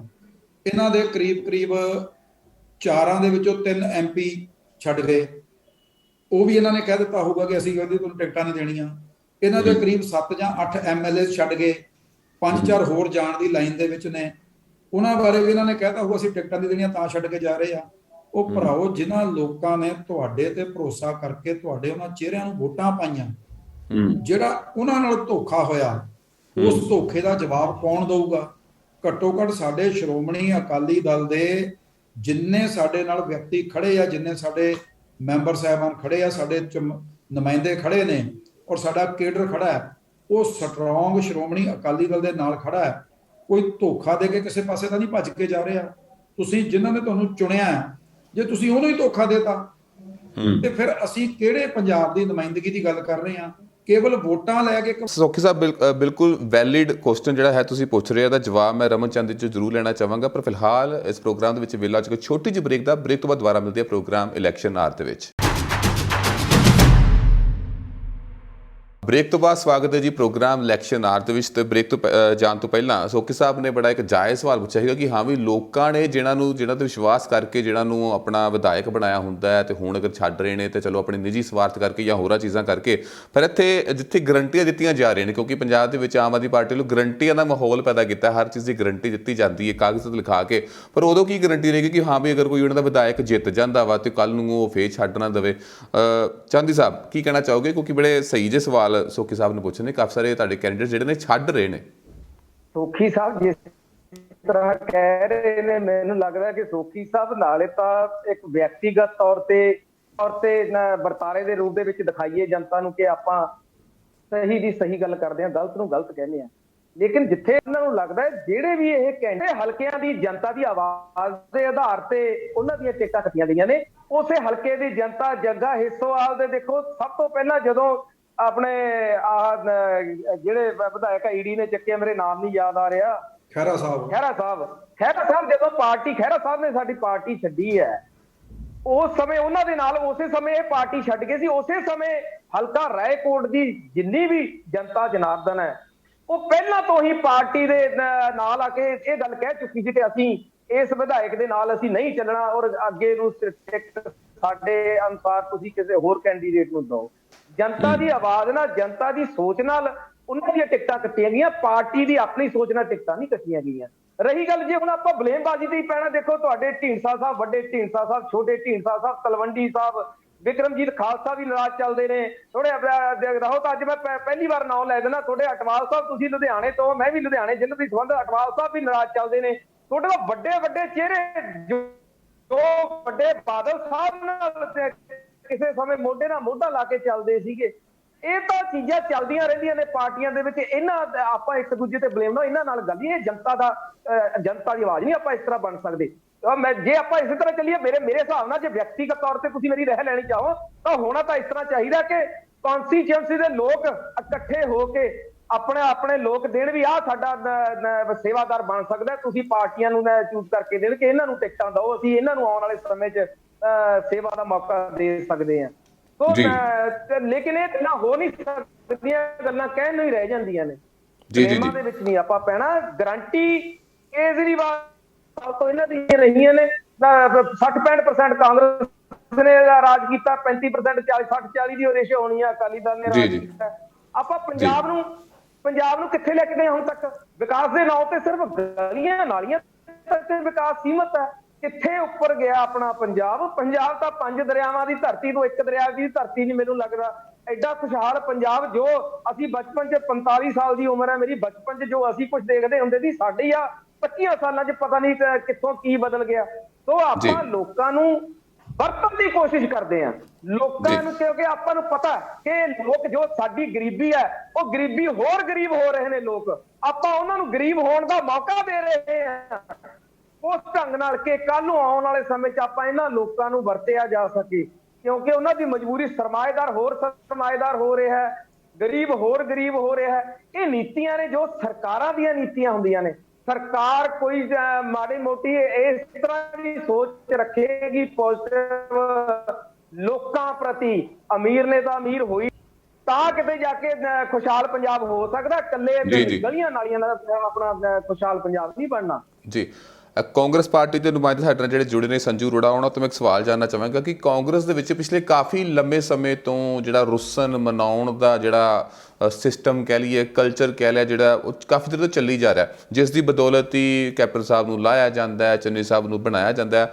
ਫਿਰ ਹਲੇ ਵੀ ਕਹਿ ਲਈਏ ਕਿ ਸਿੱਧੂ ਸਾਹਿਬ ਪਿੱਛੇ ਨਾਰਾਜ਼ ਹੋਈ ਕਿ ਚਲੋ ਅੱਜ ਕੱਲ੍ਹ ਮੰਨ ਗਏ ਨੇ, ਚਲੋ ਖੈਰ ਹੈ, ਪਰ ਹੁਣ ਜੇ ਲੋਕਾਂ ਦੀ ਗੱਲ ਕਰੀਏ, ਲੋਕ ਨਾਰਾਜ਼ ਫਿਰ ਰਹੇ ਨੇ, ਕਿਉਂਕਿ ਇੱਕ ਦਿਨ ਜਿਹੜੀ ਚੰਨੀ ਸਾਹਿਬ ਅਨਾਊਂਸਮੈਂਟ ਕਰਦੇ ਨੇ, ਦੂਜੇ ਦਿਨ ਫਿਰ ਉੱਥੋਂ ਦੇ ਜਿਹੜੇ ਉਹਦੇ ਅਗੇਂਸਟ ਜਿਹੜੀ ਉਹ ਗੱਲ ਦੇ ਜਿਹੜੇ ਲੋਕ ਨੇ ਉਹ ਆ ਜਾਂਦੇ ਨੇ। ਜਿਵੇਂ ਹੁਣ ਕੇਬਲ ਦੀ ਗੱਲ ਕੀਤੀ ਗਈ ਕਿ ਹਾਂ ਵੀ ਕੇਬਲ ਦਾ ਰੇਟ ਪੂਰੇ ਪੰਜਾਬ ਦੇ ਵਿੱਚ 100 ਰੁਪਏ ਫਿਕਸ ਕਰ ਦੇਣਾ, ਜਦ ਕਿ 1990 ਦੀ ਜੇਕਰ ਗੱਲ ਕਰੀ ਜਾਂ ਫਿਰ 90 ਦੇ ਦਹਾਕੇ ਦੀ ਗੱਲ ਕਰੀ, ਜਦੋਂ ਕਿ ਇਸ ਐਕਟ ਨੂੰ ਬਣਾਇਆ ਗਿਆ ਸੀਗਾ, ਉਦੋਂ 100 ਰੁਪਈਆ ਜਿਹੜਾ ਸੀਗਾ ਮਹੀਨੇ ਦਾ ਕਿਰਾਇਆ ਉਦੋਂ ਸ਼ੁਰੂ ਹੋਇਆ ਸੀਗਾ। ਸੋ ਉਦੋਂ ਦੇ ਰੇਟ ਨੂੰ ਅੱਜ ਦੇ ਰੇਟ ਵਿੱਚ ਲਿਆਣਾ, ਚਲੋ ਠੀਕ ਹੈ, ਇੱਕ ਪੁਆਇੰਟ ਤੇ ਆਪਾਂ ਕਹਿ ਸਕਦੇ ਕਿ ਚਲੋ ਵਧੀਆ ਗੱਲ ਆ, ਪਰ ਹੋਰ ਵੀ ਕਾਫੀ ਸਾਰੀ ਚੀਜ਼ਾਂ ਨੇ ਜਿਹੜੀ ਬੜੀਆਂ ਮਹਿੰਗੀਆਂ ਨੇ ਤੇ ਲੋਕਾਂ ਨੂੰ ਨਾਰਾਜ਼ ਕਰ ਦੇਣਾ, ਕਿਉਂਕਿ ਕੇਬਲ ਦਾ ਪੂਰਾ ਜਿਹੜਾ ਡਿਪਾਰਟਮੈਂਟ ਹੈ ਉਹਨਾਂ ਨੂੰ ਨਾਰਾਜ਼ ਕਰ ਦੇਣਾ। ਉੱਤੋਂ ਸਿੱਧੂ ਸਾਹਿਬ ਹੁਣਾਂ ਨੇ ਵੀ ਕਹਿਤਾ ਕਿ ਬਈ ਫਾਸਟਵੇ ਵਾਲੇ ਮਸਲੇ ਨੂੰ ਹੱਲ ਕਰਨ ਤੋਂ ਬਿਨਾਂ ਜੇਕਰ ਇਕੱਲੇ ਕੇਬਲ ਦੀ ਪੂਰੀ ਜਿਹੜਾ ਮਾਫੀ ਹੈ ਉਸ ਨੂੰ ਨੱਥ ਪਾਉਣ ਦੀ ਕੋਸ਼ਿਸ਼ ਕੀਤੀ ਜਾਵੇ ਤਾਂ ਸ਼ਾਇਦ ਪੋਸੀਬਲ ਜਾਂ ਨਹੀਂ ਲੱਗ ਰਿਹਾ। ਸੋ ਤੁਹਾਡਾ ਰੁੱਸਣ ਮਨਾਉਣ ਦਾ ਜਿਹੜਾ ਕਲਚਰ ਹੈ ਉਹ ਖਤਮ ਨਹੀਂ ਹੋ ਰਿਹਾ। ਸੰਜੂ ਜੀ, ਕੀ ਕਹਿਣਾ ਚਾਹੁੰਦੇ ਹੋ? ਕਿਉਂਕਿ ਲੋਕਾਂ ਦੇ ਮਸਲੇ ਉੱਥੇ ਹੀ ਖੜੇ ਨੇ, ਰੁੱਸਣ ਮਨਾਉਣ ਵਾਲਾ ਕੰਮ ਜਾਰੀ ਹੈ।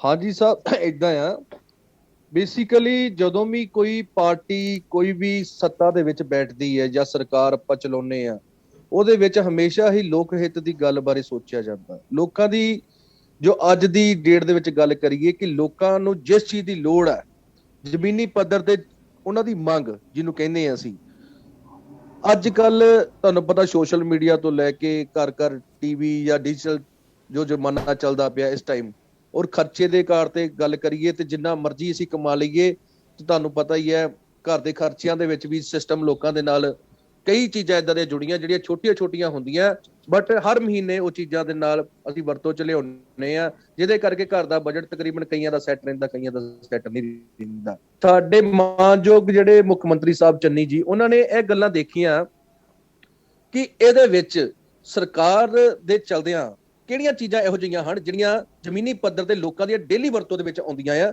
ਔਰ ਜੋ ਲੋਕਾਂ ਦੇ ਨਾਲ ਜੁੜੀਆਂ ਹੋਈਆਂ ਨੇ, ਜਿਹਦੇ ਵਿੱਚ ਉਹਨਾਂ ਨੇ ਦੇਖਿਆ ਕਿ ਕੇਬਲ ਤਕਰੀਬਨ ਹਰ ਘਰ ਦੇ ਵਿੱਚ ਟੀਵੀ ਹੈ, ਪਿੰਡਾਂ 'ਚ ਸ਼ਹਿਰਾਂ ਦੇ ਵਿੱਚ ਹਰ ਪਾਸੇ। ਉਹਨਾਂ ਨੇ ਦੇਖਿਆ ਕਿ ਕਿਉਂ ਨਾ ਇਸ ਚੀਜ਼ ਦੇ ਵਿੱਚ ਇਸ ਮੁੱਦੇ ਦਾ ਵੀ ਮਸਲਾ ਹੱਲ ਕੀਤਾ, ਕਿਉਂਕਿ ਅੱਜ ਕੱਲ ਜਿੰਨੇ ਵੀ ਆਪਰੇਟਰ ਹੈ ਨਾ ਉਹਨਾਂ ਦੇ ਆਪਣੇ ਰੇਟ ਹੈ।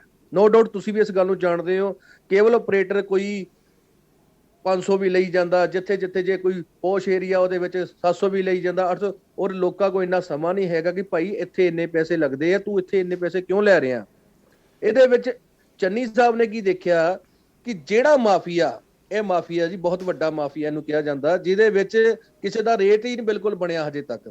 ਕੇਬਲ ਦੇ ਵਿੱਚ ਅਸੀਂ ਗੱਲ ਕਰੀਏ, ਕੋਈ ਚਲੋ ਹੁਣ ਤਾਂ ਵੈਸੇ ਵੀ ਡਿਸ਼ਾਂ ਵੀ ਲੋਕਾਂ ਨੇ ਕਰਾਈਆਂ ਹੋਈਆਂ ਜਾਂ ਕੋਈ ਆਪਣਾ ਏਅਰਟੈਲ ਡਿਸ਼ ਟੀਵੀ ਆ ਜਾਂ ਕਿਵੇਂ ਆ, ਪਰ ਕੇਬਲ ਆਪਰੇਟਰਾਂ ਦਾ ਕੋਈ ਆਪਣਾ ਪੱਕਾ ਕੋਈ ਇਹੋ ਜਿਹਦੇ ਵਿੱਚ ਇਹਨਾਂ ਨੇ ਦੱਸਿਆ ਹੋਵੇ ਕਿ ਕੇਬਲ ਆਪਰੇਟਰਾਂ ਨੇ ਕਿ ਇੰਨੇ ਪੈਸੇ ਅਸੀਂ ਹਰ ਮੰਥਲੀ ਇਸ ਘਰ ਦੇ ਵਿੱਚੋਂ ਲੈਣੇ ਆ, ਪਰ ਹੈ ਹੀ ਨਹੀਂ ਸੀ ਕੋਈ ਸਿਸਟਮ। ਤੁਸੀਂ ਵੀ ਜਾਣਦੇ ਹੋ ਇਸ ਗੱਲ ਨੂੰ।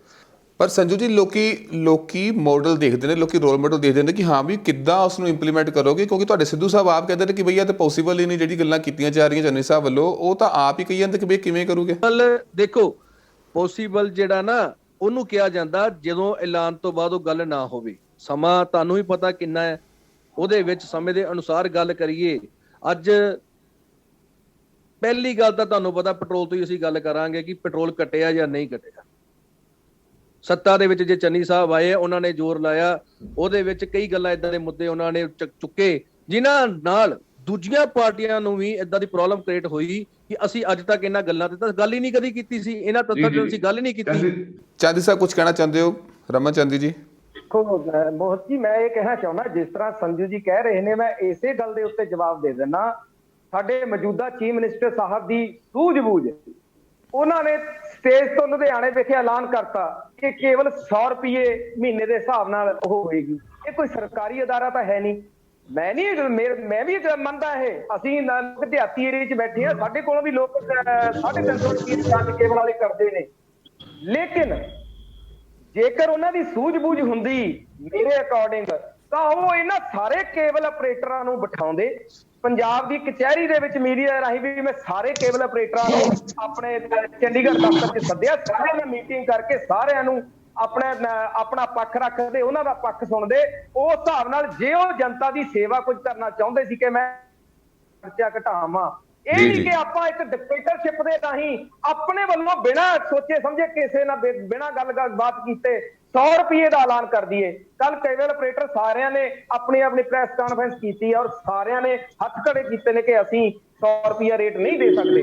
ਹੋ ਜਾਵੇ, ਮੈਂ ਤਾਂ ਕਹਿਣਾ ਕਿ ਹੋਵੇ, ਮੈਂ ਇਸ ਤੋਂ ਮੁਨਕਰ ਨਹੀਂ ਆ ਕਿ ਹੋਰ ਕੀ ਚਾਹੀਦਾ, ਲੇਕਿਨ ਉਹਦਾ ਸਿਧਾਂਤਕ ਜੋ ਰਸਤਾ ਸੀ ਉਹ ਮੈਨੂੰ ਮੌਜੂਦਾ ਚੀਫ ਮਿਨਿਸਟਰ ਸਾਹਿਬ ਦਾ ਸਹੀ ਨਹੀਂ ਲੱਗਿਆ। ਇਹਦਾ ਮਤਲਬ ਹੈ ਕਿ ਇੱਕ ਜੁਗਤ ਹੀ ਸੀ ਲੋਕਾਂ ਨੂੰ ਖੁਸ਼ ਕਰਨ ਦਾ। ਰਹੀ ਗੱਲ ਪੈਟਰੋਲ ਦੀ, ਗੱਲ ਕਰਦੇ ਨੇ, ਦੇਖੋ ਪੈਟਰੋਲ 5 ਰੁਪਏ ਸਟੇਟ ਸਰਕਾਰ ਨੇ ਘਟਾਤਾ, ਸਿਰਫ ਵੈਟ ਜੋ ਉਹ ਵੱਧ ਲੈ, ਜਿੰਨੇ % ਉਹ ਵੈਟ ਲੈ ਰਹੀ ਹੈ ਉਹਦੇ ਚੋਂ ਵੈਟ ਘਟਾ ਦਿੱਤਾ ਗਿਆ, ਹੋਰ ਕੁਝ ਨਹੀਂ ਕੀਤਾ ਗਿਆ। ਕੀ ਇਸੇ ਗੱਲ ਦੇ ਉੱਤੇ ਤੁਹਾਡੇ ਸਿੱਧੂ ਸਾਹਿਬ ਨੇ ਕੁਐਸਚਨ ਮਾਰਕ ਕੀਤਾ ਸੀ ਕਿ ਆਪਾਂ ਇਹਨੂੰ 5 ਸਾਲ ਲਈ ਰੈਗੂਲਰ ਚਲਾ ਸਕਦੇ ਆ, ਉਸ ਗੱਲ ਦਾ ਕੋਈ ਜਵਾਬ ਨਹੀਂ ਆਇਆ। ਇਹਦਾ ਮਤਲਬ ਕਿਤੇ ਨਾ ਕਿਤੇ ਲੋਕ ਵੀ ਸੋਚਦੇ ਨੇ ਕਿ ਇਹ ਇਲੈਕਸ਼ਨ ਜੁਮਲਾ ਨਾ ਹੋਵੇ। ਇਹ ਤਾਂ ਮੈਂ ਇਹੀ ਜਵਾਬ ਪੁੱਛਣਾ ਚਾਹੁੰਦਾ, ਇਹੀ ਇਹਨਾਂ ਨੂੰ ਦੋ ਗੱਲਾਂ ਦਾ ਜਵਾਬ ਸੀ ਸੰਜੂ ਜੀ ਨੂੰ, ਕਿ ਆਪਾਂ ਲੋਕਾਂ ਨੂੰ ਹੋਰ ਇਸ ਢੰਗ ਨਾਲ ਬੁੱਧੂ ਨਾ ਬਣਾਈਏ ਕਿ ਉਹ ਹੋਰ ਵਿਚਾਰੇ, ਕਿਉਂਕਿ ਪੰਜਾਬੀ ਹਮੇਸ਼ਾ ਜਜ਼ਬਾਤੀ ਔਰ ਭੋਲੇ ਲੋਕ ਨੇ। ਪੰਜਾਬੀ ਆਪਾਂ ਵੀ ਸਾਰੇ ਉਸੇ ਦੇ ਜਜ਼ਬਾਤਾਂ ਦੇ ਵਿੱਚ ਆਉਣ ਲੱਗੇ ਵੀ ਟਾਈਮ ਨਹੀਂ ਲਾਉਂਦੇ। ਪੰਜਾਬੀ ਭੋਲੇ ਲੋਕ ਨੇ ਪੰਜਾਬੀ, ਉਹਨਾਂ ਨੂੰ ਪਤਾ ਇਹ ਦੁੱਖ ਦੀ ਗੱਲ ਜਾਣਦੇ ਨੇ ਪੰਜਾਬੀਆਂ ਦੀ ਲੀਡਰ ਆਪਣੇ। ਜੀ ਸੋਖੀ ਸਾਹਿਬ, ਤੁਹਾਡੇ ਕੋਲ ਜਾਣਨਾ ਚਾਹਾਂਗਾ ਕਿ ਜਿਹੜੀ ਗੱਲ ਸੰਜੂ ਅਰੋੜਾ ਜੀ ਨੇ ਕਹੀ ਹੈ ਉਹਦਾ ਜਵਾਬ ਵਿੱਚ ਚਲੋ ਰਮਨ ਚੰਦੀ ਨੇ ਵੀ ਗੱਲ ਕਹੀ ਹੈ, ਪਰ ਤੁਹਾਡਾ ਕੀ ਵਿਊ ਪੁਆਇੰਟ ਹੈ ਕਿ ਜਿਹੜੀ ਗੱਲ ਉਹਨਾਂ ਨੇ ਕਹਿ ਦਿੱਤੀ ਕਿ ਬਈ 100 ਰੁਪਏ ਕਰ ਦਿਓ ਸਿੱਧਾ, ਜਿਵੇਂ ਕਿ ਬਿਨਾਂ ਮੀਟਿੰਗ ਤੋਂ, ਬਿਨਾਂ ਕੋਈ ਚਰਚਾਵਾਂ ਦੇ ਹੇਠ ਤੋਂ ਬਾਅਦ ਬਸ ਸਿੱਧਾ ਕਹਿਤਾ ਕਿ 100 ਰੁਪਏ ਕਰ ਲਓ, ਕਿੰਨਾ ਕੁ ਪੋਸੀਬਲ ਲੱਗਦਾ ਤੇ ਜਿਹੜਾ ਵਤੀਰਾ ਹੁਣ ਉਹਨਾਂ ਦੇ ਅੰਗੇਸਟ ਆ ਰਿਹਾ ਉਹ ਕਿੰਨਾ ਕੁ ਜਾਇਜ਼ ਹੈ? ਦੇਖੋ, ਇੱਕ ਤਾਂ ਜਿਹੜੀ ਗੱਲ ਸੰਜੂ ਜੀ ਵਾਰ-ਵਾਰ ਕਹਿ ਰਿਹਾ ਪੈਟਰੋਲ ਦੀ ਤੇ ਡੀਜ਼ਲ ਦੀ, ਪੈਟਰੋਲ ਡੀਜ਼ਲ ਦੇ ਰੇਟ ਘਟੇ ਨੇ ਜਦੋਂ ਬੀਜੇਪੀ ਗਵਰਨਮੈਂਟ ਆਪਣੀਆਂ ਜਿਹੜੀ ਉਹਨਾਂ ਦੀ ਸਟਰੋਂਗ ਹੋਲਡ ਸੀਟ ਸੀਗੀਆਂ ਹਿਮਾਚਲ ਦੀਆਂ, ਉਹ ਤਿੰਨੋਂ ਵਿਧਾਨ ਸਭਾ ਤੇ ਲੋਕ ਸਭਾ ਹਾਰੀ। ਉਹ ਹਾਰਨ ਦੇ ਨਾਲ ਬੀਜੇਪੀ ਨੇ ਆਤਮ ਮੰਥਨ ਸ਼ੁਰੂ ਕੀਤਾ। ਉਸੇ ਆਤਮ ਮੰਥਨ ਦੇ ਨਤੀਜੇ ਚੋਂ ਇਹ ਗੱਲ ਨਿਕਲੀ ਹੈ ਕਿ ਉਹਨਾਂ ਨੇ ਜਿਹੜੇ ਫਾਰਮ ਬਿੱਲ ਨੇ ਉਹ ਵੀ ਵਿਡਰਾ ਕੀਤੇ ਨੇ। ਉਹ ਇਸ ਕਰਕੇ ਕੇਂਦਰ ਸਰਕਾਰ ਨੇ ਕੀਤਾ, ਤੇ ਜਦੋਂ ਕੇਂਦਰ ਸਰਕਾਰ ਨੇ ਕੀਤਾ ਫਿਰ ਸਾਰੀਆਂ ਸਟੇਟ ਗਵਰਨਮੈਂਟ ਆਪੋ ਆਪਣਾ ਵੈਟ ਘਟਾਉਣ ਲੱਗ ਗਈਆਂ। ਇਹ ਇੱਕ ਮਜਬੂਰੀ ਹੋ ਗਈ, ਕੰਪਲਸ਼ਨ ਹੋ ਗਈ, ਕਿਉਂਕਿ ਅੱਗੇ ਇਲੈਕਸ਼ਨ ਖੜੀ ਹੈ। ਜੇ ਵਾਕਈ ਕਾਂਗਰਸ ਸਰਕਾਰ ਇਸ ਗੱਲ ਦੇ ਪ੍ਰਤੀ ਸੀਗੀ ਤਾਂ ਪਿਛਲੇ 4-5 ਸਾਲਾਂ ਦੇ ਵਿੱਚ ਵੀ ਅਸੀਂ ਵੈਟ ਰਿਡਿਊਸ ਕਰ ਸਕਦੇ ਸੀ। ਉਹ ਸਰਕਾਰ ਦੇ ਲੈਵਲ ਤੇ ਕਰਨ ਵਾਲਾ ਫੈਸਲਾ ਹੈ। ਲੇਕਿਨ ਜਿਹੜੇ ਆ ਕੇਬਲ ਦੇ ਫੈਸਲੇ ਆ, ਜਾਂ ਆਟੋ ਵਾਲਿਆਂ ਦੇ ਚਲਾਨ ਮਾਫ ਕਰਨ ਦੇ ਫੈਸਲੇ ਆ, ਜਾਂ ਇਸ ਟਾਈਪ ਦੇ ਹੋਰ ਅਸੀਂ ਗਿਮਿਕਸ ਲੈ ਕੇ ਆ ਰਹੇ ਹਾਂ, ਜਿਹੜੇ ਅਸੀਂ ਉਹਨੂੰ ਪੋਲ ਪਲੈਂਕ ਕਹਿੰਦੇ ਆ। ਉਹ ਜਿਹੜੇ ਪਿੱਛੇ ਰਣਨੀਤੀਕਾਰ ਬੈਠੇ, ਪਤਾ ਨਹੀਂ ਅੱਜ ਵੀ ਪ੍ਰਸ਼ਾਂਤ ਕਿਸ਼ੋਰ ਦੇ ਨਾਲ ਹੈਗਾ ਜਾਂ ਨਹੀਂ, ਉਹ ਕਿਸੇ ਵੇਲੇ ਪੰਜਾਬ 'ਚ ਲੈ ਕੇ ਆਇਆ ਸੀ ਕੇਜਰੀਵਾਲ ਸਾਰਾ ਪੰਜਾਬ ਤੇਰੇ ਨਾਲ, ਫਿਰ ਪ੍ਰਸ਼ਾਂਤ ਕਿਸ਼ੋਰ ਸ਼ਿਫਟ ਹੋ ਕੇ ਚਲੇ ਗਿਆ ਕਾਂਗਰਸ ਵਿੱਚ, ਫਿਰ ਉਹ ਲੈ ਕੇ ਆਇਆ ਚਾਹੁੰਦਾ ਹੈ ਪੰਜਾਬ ਕੈਪਟਨ ਦੀ ਸਰਕਾਰ, ਕਿਉਂਕਿ ਪਿਛਲੀ ਸਰਕਾਰ ਕੈਪਟਨ ਦੀ ਬਣੀ ਸੀ, ਕਾਂਗਰਸ ਦੀ ਨਹੀਂ ਬਣੀ ਸੀ। ਹੁਣ ਉਹ ਰਣਨੀਤੀਕਾਰ ਬਦਲ ਗਿਆ, ਉਹਨੂੰ ਲੱਗਿਆ ਕਿ ਪਾਲਿਸੀ ਚੇਂਜ ਕਰਤੀ। ਇਹ ਇਸ ਟਾਈਪ ਦੇ ਜੁਮਲੇ ਆ, ਇਹਨੂੰ ਪ੍ਰੈਕਟੀਕਲ ਕਰਨਾ ਬੜਾ ਔਖਾ। ਮੈਂ ਇੱਕ ਗੱਲ ਹੋਰ ਕਹਿ ਦੇਵਾਂ, ਤਿੰਨੋਂ ਪਾਰਟੀਆਂ, ਉਹ ਚਾਹੇ ਬੀਜੇਪੀ ਆ, ਚਾਹੇ ਆਮ ਆਦਮੀ ਆ, ਚਾਹੇ ਕਾਂਗਰਸ ਆ, ਹਰ 5 ਸਾਲ 4.5 ਸਾਲ ਤੋਂ ਪੰਜਾਬ 'ਚ ਇਹ ਗੱਲ ਕਹਿ ਰਹੇ ਆ ਕਿ ਜਿਹੜੇ ਅਕਾਲੀ ਦਲ ਨੇ ਪਾਵਰ ਪਰਚੇਜ਼ ਐਗਰੀਮੈਂਟਸ ਕੀਤੇ ਆ, ਅਸੀਂ ਰੱਦ ਕਰਨੇ ਆ। ਤੁਸੀਂ ਸਰਕਾਰ ਦੇ ਵਿੱਚ ਬੈਠੇ ਹੋ, ਕੀਤੇ ਕਿਉਂ ਨਹੀਂ? ਤੁਹਾਡੇ ਕੋਲ ਹੋ ਕਿਉਂ ਨਹੀਂ ਰਹੇ? ਹਰ ਗੱਲ ਦੇ ਨਾਲ ਇੱਕ ਗੱਲ ਜੁੜਦੀ, ਜਿਹੜੀਆਂ ਲੀਗਲਿਟੀਜ਼ ਨੇ ਉਹ ਕੀ ਨੇ? ਰਾਜਾ ਵੜਿੰਗ ਹੈ, ਇਹਨੇ ਧੜਾਧੜ ਆ ਕੇ ਅਕਾਲੀ ਦਲ ਵਾਲਿਆਂ ਦੀਆਂ ਬੱਸਾਂ ਬੰਦ ਕਰਨੀਆਂ ਸ਼ੁਰੂ ਕਰਤੀਆਂ। ਉਹ ਜਿਹੜੀ ਡਿੰਪੇ ਦੀ ਪਿਆਰ ਬੱਸ ਚੱਲਦੀ ਹੈ ਤੇ ਦੂਜੀਆਂ ਚੱਲਦੀਆਂ, ਉਹਦੀਆਂ ਜਲੰਧਰ ਵਾਲੇ MLA ਸਾਹਿਬ ਦੀਆਂ ਬੱਸਾਂ ਚੱਲਦੀਆਂ, ਉਹਨਾਂ ਤੇ ਤਾਂ ਕੋਈ ਕਾਰਵਾਈ ਨਹੀਂ। ਇੱਧਰ ਹੋ ਗਈ, ਕਾਰਵਾਈ ਕੀਤੀ ਜੁਝਾਰ ਬੱਸ ਤੇ ਵਿਦਨ 24 ਆਵਰਸ ਹਾਈ ਕੋਰਟ ਨੇ ਉਹ ਸਟੇ ਕਰ ਦਿੱਤੀ। ਹਾਈ ਕੋਰਟ ਨੇ ਕਿਸੇ ਕਾਨੂੰਨ ਤੋਂ ਬਾਹਰ ਜਾ ਕੇ ਤਾਂ ਨਹੀਂ ਕੀਤੀ। ਤੁਸੀਂ ਹੁਣ 100 ਰੁਪਏ ਕੇਬਲ ਨੂੰ ਲਾਗੂ ਕਰਾ ਦਿਓਗੇ ਤੇ ਕੇਬਲ ਆਪਰੇਟਰ ਹਾਈ ਕੋਰਟ ਚਲੇ ਜਾਣਗੇ। ਉਹਦੇ 'ਚ ਪੰਜਾਬ ਦੇ ਲੋਕ ਤਾਂ ਠੱਗੇ ਗਏ। ਮੇਰਾ ਇਸ਼ੂ ਤਾਂ ਉੱਥੇ ਹੀ ਖੜਾ ਹੈ। ਤੁਸੀਂ ਬਜਾਏ ਹਰ ਇਸ ਚੀਜ਼ ਨੂੰ ਇੱਕ ਗਿਮਿਕਸ ਬਣਾ ਕੇ ਚਲਾਉਣ ਦੇ, ਤੁਸੀਂ ਘੱਟੋ ਘੱਟ ਯਾਰ ਇੱਕ ਸੱਚਾਈ ਤਾਂ ਸਾਹਮਣੇ ਲੈ ਕੇ ਆਓ। ਲੋਕਾਂ ਦੀ ਅਸਲ ਸਮੱਸਿਆ ਤਾਂ ਸਮਝੋ ਕੀ ਆ। 5-4 ਮੁੱਦੇ ਬਣਾ ਕੇ ਤੁਸੀਂ ਉਹ ਕਾਫੀ ਵਿਦ ਕੈਪਟਨ ਹੁਣ ਹੋ ਜਾਏਗੀ, ਕੋਈ ਟੀ ਵਿਦ ਚੰਨੀ ਜਾਂ ਸਮਥਿੰਗ ਹੋਰ, ਜਾਂ ਕੋਈ ਪਹਿਲੀ ਗਰੰਟੀ, ਦੂਜੀ ਗਰੰਟੀ, ਤੀਜੀ ਗਰੰਟੀ। ਇਹਦੇ ਨਾਲ ਕੀ ਸਵਾਰਾਂਗੇ ਅਸੀਂ ਸੁਧਾਰਾਂਗੇ ਕੀ? ਅਸੀਂ ਆਪਣੇ ਆਪ ਨੂੰ ਸਹੀ ਕਹਿੰਦੇ ਰਹੀਏ, ਜੋ ਮਰਜ਼ੀ ਕਰ ਲਈਏ। ਪਲਟੀ ਕੁਦਰੀ ਜਿਹੜੀ ਵੀਰ ਮੇਰੇ ਰਮਨ ਨੇ ਗੱਲ ਕਹੀ ਹੈ ਕਿ 45 ਸਾਲ ਹੋ ਗਏ, 25 ਸਾਲ ਤੋਂ ਆਹੀ ਕੁਝ ਦੇਖ ਰਹੇ ਹਾਂ। ਇਹਨੂੰ ਬਦਲਣ ਦੇ ਲਈ ਸਾਨੂੰ ਕੋਈ ਕਿਹੜਾ ਰੋਲ ਮਾਡਲ ਅੱਗੇ ਲੈ ਕੇ ਆਈਏ? ਅੱਜ ਸਾਡਾ ਦਰਸ਼ਕ ਵੀ ਪੜ੍ਹਿਆ ਲਿਖਿਆ ਹੈ, ਸੂਝਵਾਨ ਹੈ, ਸੋਸ਼ਲ ਮੀਡੀਆ ਨੂੰ ਜਾਣਦਾ ਹੈ। ਅਸੀਂ ਉਹਨੂੰ ਕਿੰਨਾ ਕੁ ਗਲਤ, ਜੇ ਮੈਂ ਵੀ ਗਲਤ ਬੋਲੂੰਗਾ ਉਹਨਾਂ ਨੇ ਮੇਰੇ ਖਿਲਾਫ ਵੀ ਕਮੈਂਟਸ ਲਿਖ ਦੇਣੇ। ਅਸੀਂ ਸਹੀ ਨੂੰ ਸਹੀ ਤੇ ਗਲਤ ਨੂੰ ਗਲਤ ਪਹਿਲਾਂ ਤਾਂ ਕਹਿਣ ਦਾ ਜਿਗਰਾ ਕਰੀਏ। ਮੈਂ ਇੱਕ ਗੱਲ ਕਹਿ ਕੇ ਗੱਲ ਖਤਮ ਕਰੂੰਗਾ। ਮੇਰੇ ਵੀ ਰਮਨ ਨੇ ਗੱਲ ਕੀਤੀ, ਜਦੋਂ ਆਮ ਆਦਮੀ ਪਾਰਟੀ ਹੋਂਦ ਚ ਆਈ ਤਾਂ ਇਹਨਾਂ ਦੀ ਹਰ ਗੱਲ ਇਹ ਹੁੰਦੀ ਸੀ ਕਿ ਅਸੀਂ ਪਹਿਲਾਂ ਇੱਕ ਤੋਂ ਵਿਊ ਲਵਾਂਗੇ। ਮੇਰੇ ਵੀਰ ਨੇ ਕਿਹਾ ਕਿ ਚਲੋ ਸਾਡੇ ਅਕਾਲੀ ਦਲ ਦੇ ਕੁਝ ਬੰਦੇ ਉਹਨਾਂ ਨੇ ਆਪਣੇ ਵੱਖਰੇ ਗਰੁੱਪ ਬਣਾਏ, ਤੇ ਇਹ ਕਹਿੰਦੇ ਜਿਹੜੇ ਸਾਡੇ ਬੰਦੇ ਗਏ ਆ ਛੱਡ ਕੇ, ਉਹਨਾਂ ਬਾਰੇ ਲੋਕਾਂ ਚੋਂ ਰਾਏ ਆ ਗਈ ਸੀ ਕਿ ਉਹਨਾਂ ਨੂੰ ਅਗਲੀ ਵਾਰੀ ਨਹੀਂ ਜਿਤਾਇਆ ਜਾਣਾ ਉੱਥੋਂ, ਇਸ ਕਰਕੇ ਛੱਡ ਕੇ ਗਏ ਆ। ਜਿੱਡੀ ਕਿ ਤੁਸੀਂ ਆਪਣੀ ਸਾਫ਼ ਗੋਈ ਵਾਲੀ ਪਾਰਟੀ ਚਲਾ ਰਹੇ ਹੋ, ਤੁਸੀਂ ਅੱਜ ਹੀ ਅਨਾਉਂਸ ਕਰਦੇ ਹੋ, ਆਪਣੇ ਪ੍ਰਧਾਨ ਜੀ ਨੂੰ ਕਹੋ ਕਿ ਅਗਲੇ ਆਉਣ ਵਾਲੇ ਆਹ ਕੈਂਡੀਡੇਟ ਵੀ ਅਸੀਂ ਟਿਕਟਾਂ ਨਹੀਂ ਦੇਣੀਆਂ, ਕਿਉਂਕਿ 2-4 ਦਿਨ 'ਚ ਪਤਾ ਲੱਗਣਾ ਕੁਝ ਹੋਰ ਵੀ ਛੱਡ ਕੇ ਚਲੇ ਗਏ। ਫਿਰ ਅਸੀਂ ਉਹਨਾਂ ਤੇ ਦੋਸ਼ ਲਾਵਾਂਗੇ ਕਿ ਉਹ ਵੀ ਜੀ ਕਿਉਂਕਿ ਲੋਕਾਂ ਦੀ ਰਾਏ ਆ ਗਈ ਸੀ ਛੱਡ ਦੇਣੇ ਸੀ। ਤੁਸੀਂ ਬੜੀ ਟਰਾਂਸਪੇਰੈਂਟ ਪਾਰਟੀ ਹੋ, ਤੁਸੀਂ ਕਲੀਅਰ ਕਰ ਦਿਓ ਕਿ ਇੰਨੇ ਵਿਧਾਇਕਾਂ ਦੇ ਖਿਲਾਫ ਸਾਡੇ ਕੋਲ ਰਿਪੋਰਟ ਆ ਚੁੱਕੀ ਹੈ, ਅਸੀਂ ਉਹਨਾਂ ਨੂੰ ਟਿਕਟ ਨਹੀਂ ਦੇਣੀ। ਇਹ ਜਾਂਦੇ ਅੱਜ ਜਾਣ, ਜਾਂਦੇ ਆ ਨਾ ਜਾਣ, ਪਾਰਟੀ ਵਿੱਚ ਰਹਿਣ ਜਾਂ ਛੱਡ ਕੇ ਜਾਣ। ਉਹਦੇ ਨਾਲ ਕੀ ਆ, ਤੁਹਾਡੀ ਘੱਟੋ ਘੱਟ ਇਮੇਜ ਡੈਂਟਡ ਨਹੀਂ ਹੁੰਦੀ। ਤੁਸੀਂ ਸਥਾਪਤੀ ਪਾਰਟੀਆਂ ਤੋਂ ਕੁਝ ਵੱਖਰਾ ਕਰਕੇ ਦਿਖਾਉਣਾ ਚਾਹੁੰਦੇ ਹੋ। ਇਹੀ ਚੀਜ਼ ਚੰਨੀ ਜੀ ਕਰਨਾ ਚਾਹੁੰਦੇ ਆ। ਜੇ ਉਹ ਸਥਾਪਤੀ ਤੋਂ ਵੱਖਰਾ ਕਰਕੇ ਦਿਖਾਉਣਾ ਚਾਹੁੰਦੇ ਆ, ਘਟਨਾ ਵਾਪਰਨ ਤੋਂ ਬਾਅਦ ਉੱਤੇ ਸਫਾਈ ਨਾ ਦਿੱਤੀ ਜਾਵੇ, ਘਟਨਾ ਵਾਪਰਨ ਤੋਂ ਪਹਿਲਾਂ ਦੱਸਿਆ ਜਾਵੇ ਕਿ ਆਹ ਘਟਨਾ ਵੀ ਵਾਪਰੇਗੀ, ਮੈਂ ਸਮਝਦਾ ਅੱਗੇ ਵਧੇਗਾ ਜੀ। ਸੋ ਦੋਨੋਂ ਜਿਹੜੇ ਤੁਸੀਂ ਸਵਾਲ, ਇੱਕ ਤਾਂ ਕਾਂਗਰਸ ਪਾਰਟੀ ਦੇ ਨੁਮਾਇੰਦੇ ਸੰਜੂ ਅਰੋੜਾ ਤੇ ਜਿਹੜੇ ਆਮ ਆਦਮੀ ਪਾਰਟੀ ਦੇ ਰਮਨ ਚੰਦ ਜੀ, ਬੜੇ ਜਾਇਜ਼ ਸਵਾਲ ਪੁੱਛੇ ਨੇ। ਦੋਨਾਂ ਤੇ ਮੈਂ ਜਵਾਬ ਲਵਾਂਗਾ। ਫਿਲਹਾਲ ਇੱਕ ਛੋਟਾ ਜਿਹਾ ਬ੍ਰੇਕ ਆ, ਬ੍ਰੇਕ ਤੋਂ ਬਾਅਦ ਅਸੀਂ ਦੋਨਾਂ ਗੱਲਾਂ ਦੇ ਜਵਾਬ ਵਾਰੀ-ਵਾਰੀ ਲਵਾਂਗੇ। ਬ੍ਰੇਕ ਤੋਂ ਬਾਅਦ ਸਵਾਗਤ ਹੈ ਪ੍ਰੋਗਰਾਮ ਇਲੈਕਸ਼ਨ ਆਰ ਦੇ ਵਿੱਚ। ਸੋ ਹੁਣ ਅਸੀਂ ਡਿਬੇਟ ਦੇ ਅੰਤਿਮ ਪੜਾਅ ਵਿੱਚ ਪਹੁੰਚ ਗਏ, ਜਿੱਥੇ ਅਸੀਂ ਜਿਹੜੇ 2 ਸਵਾਲ ਜਿਹੜੇ ਸੋਖੀ ਸਾਹਿਬ ਛੱਡ ਕੇ ਗਏ ਨੇ ਉਹ ਵਾਰੋ-ਵਾਰ ਅਸੀਂ ਲਵਾਂਗੇ, ਰਮਨ ਚਾਂਦੀ ਜੀ ਤੋਂ ਸੋਖੀ ਅਤੇ ਇਸ ਤੋਂ ਇਲਾਵਾ ਸੰਜੂ ਅਰੋੜਾ ਜੀ ਤੋਂ। ਇਸ ਤੋਂ ਇਲਾਵਾ ਫਿਰ ਹੋਰ ਆਪਾਂ ਪੰਜਾਬ ਦੇ ਲਈ ਕੀ ਕਰ ਸਕਦੇ ਹਾਂ ਜਾਂ ਕਿਵੇਂ ਲੋਕਾਂ ਦੇ ਜਿਹੜੇ ਨੇ ਵਿਸ਼ਵਾਸ ਆਪਾਂ ਜਿੱਤਾਂਗੇ। ਸਭ ਤੋਂ ਪਹਿਲਾਂ ਮੈਂ ਸੰਜੂ ਅਰੋੜਾ ਤੁਹਾਨੂੰ ਪੁੱਛਣਾ ਚਾਹਾਂਗਾ ਕਿ ਜਿਹੜਾ ਸਵਾਲ ਸੋਖੀ ਜੀ ਨੇ ਕਿਹਾ ਕਿ ਬਈ ਕਿ ਜਿਹੜੀ ਅਨਾਉਂਸਮੈਂਟਾਂ ਹੋ ਰਹੀਆਂ ਨੇ, ਸਿਰਫ ਅਨਾਉਂਸਮੈਂਟਾਂ ਹੋ ਰਹੀਆਂ ਨੇ, ਕਿ ਜੁਮਲੇਬਾਜ਼ੀ ਹੋ ਰਹੀ ਹੈ, ਲੋਕਾਂ ਦੇ ਜਿਹੜੇ ਮਸਲੇ ਨੇ ਉਹ ਹੱਲ ਨਹੀਂ ਹੋ ਰਹੇ। ਜੇ ਹੋਣੇ ਸੀ ਤਾਂ ਪਹਿਲਾਂ ਕਿਉਂ ਨਹੀਂ ਕੀਤੇ ਗਏ, ਤੇ ਜੇ ਹੁਣ ਵੀ ਹੋ ਰਹੇ ਨੇ ਤੇ ਉਹ ਗੱਲਾਂ ਸਿਰਫ ਗੱਲਾਂ ਹੀ ਨੇ। ਤੇ ਉਹਦੇ ਬਾਰੇ ਤੁਸੀਂ ਕੀ ਕਹਿਣਾ ਚਾਹੁੰਦੇ ਹੋ ਸੰਜੂ ਅਰੋੜਾ ਜੀ? ਕਿਉਂਕਿ ਪੈਟਰੋਲ ਦੇ ਮੁੱਦੇ ਨੂੰ ਬਾਰ-ਬਾਰ ਆਪਾਂ ਛੱਡ ਕੇ ਹੋਰਾਂ ਗੱਲਾਂ 'ਤੇ ਗੱਲ ਕੀਤੀ ਜਾਵੇ, ਕਿਉਂਕਿ ਜੇਕਰ ਮੈਂ ਪੰਜਾਬ ਦੀ ਗੱਲ ਕਰਾਂ ਦੁਬਾਰਾ ਫੇਰ ਜਿਹੜਾ ਪਹਿਲਾਂ ਜਦੋਂ ਕੈਪਟਨ ਸਾਹਿਬ ਦੇ ਵੇਲੇ ਜਦੋਂ ਲੋਕ ਹੜਤਾਲਾਂ ਕਰ ਰਹੇ ਸੀਗੇ, ਦੁਬਾਰਾ ਫੇਰ ਉਹ ਦੌਰ ਸ਼ੁਰੂ ਹੋ ਗਿਆ। ਬੀਤੇ ਦਿਨ ਵੀ ਪਿੱਛੇ ਜੀ ਜਦੋਂ ਚੰਨੀ ਸਾਹਿਬ ਕਿਤੇ ਗਏ ਨੇ, ਉੱਥੇ ਬੜਾ ਵੱਡਾ ਵਿਰੋਧ ਜਿਹੜਾ ਹੈ ਉਹ ਦੇਖਣ ਨੂੰ ਮਿਲਿਆ। ਉਹਨਾਂ ਨੂੰ ਆਪਣੇ ਸਾਰੇ ਪ੍ਰੋਗਰਾਮ ਰੱਦ ਕਰਨੇ ਪੈ ਗਏ। ਸੋ ਜੇ ਇੰਨੇ ਕੁ ਵਧੀਆ ਜਿਹੜੇ ਕੰਮ ਕਰ ਰਹੇ ਤੇ ਫਿਰ ਲੋਕਾਂ ਦਾ ਵਿਰੋਧ ਕਿਉਂ ਝੇਲ ਰਹੇ ਨੇ? ਜੀ ਸੰਜੂ ਜੀ। ਮੋਹਿਤ ਜੀ ਦੇਖੋ, ਤੁਸੀਂ ਵੀ ਇਸ ਗੱਲ ਨਾਲ ਵਾਕਿਫ ਹੋ ਕਿ ਜ਼ਿੰਦਗੀ ਦੇ ਵਿੱਚ ਕਦੇ ਵੀ ਕੋਈ ਚੰਗਾ ਕੰਮ ਕਰਦਾ ਹਮੇਸ਼ਾ ਹੀ ਕਹਿੰਦੇ ਆ ਬੇਰੀ ਨੂੰ ਵੱਟੇ ਉਹਨੂੰ ਪੈਂਦੇ ਆ ਜਿਹਦੇ ਬੀੜ ਮਿੱਠੇ ਹੋਣ।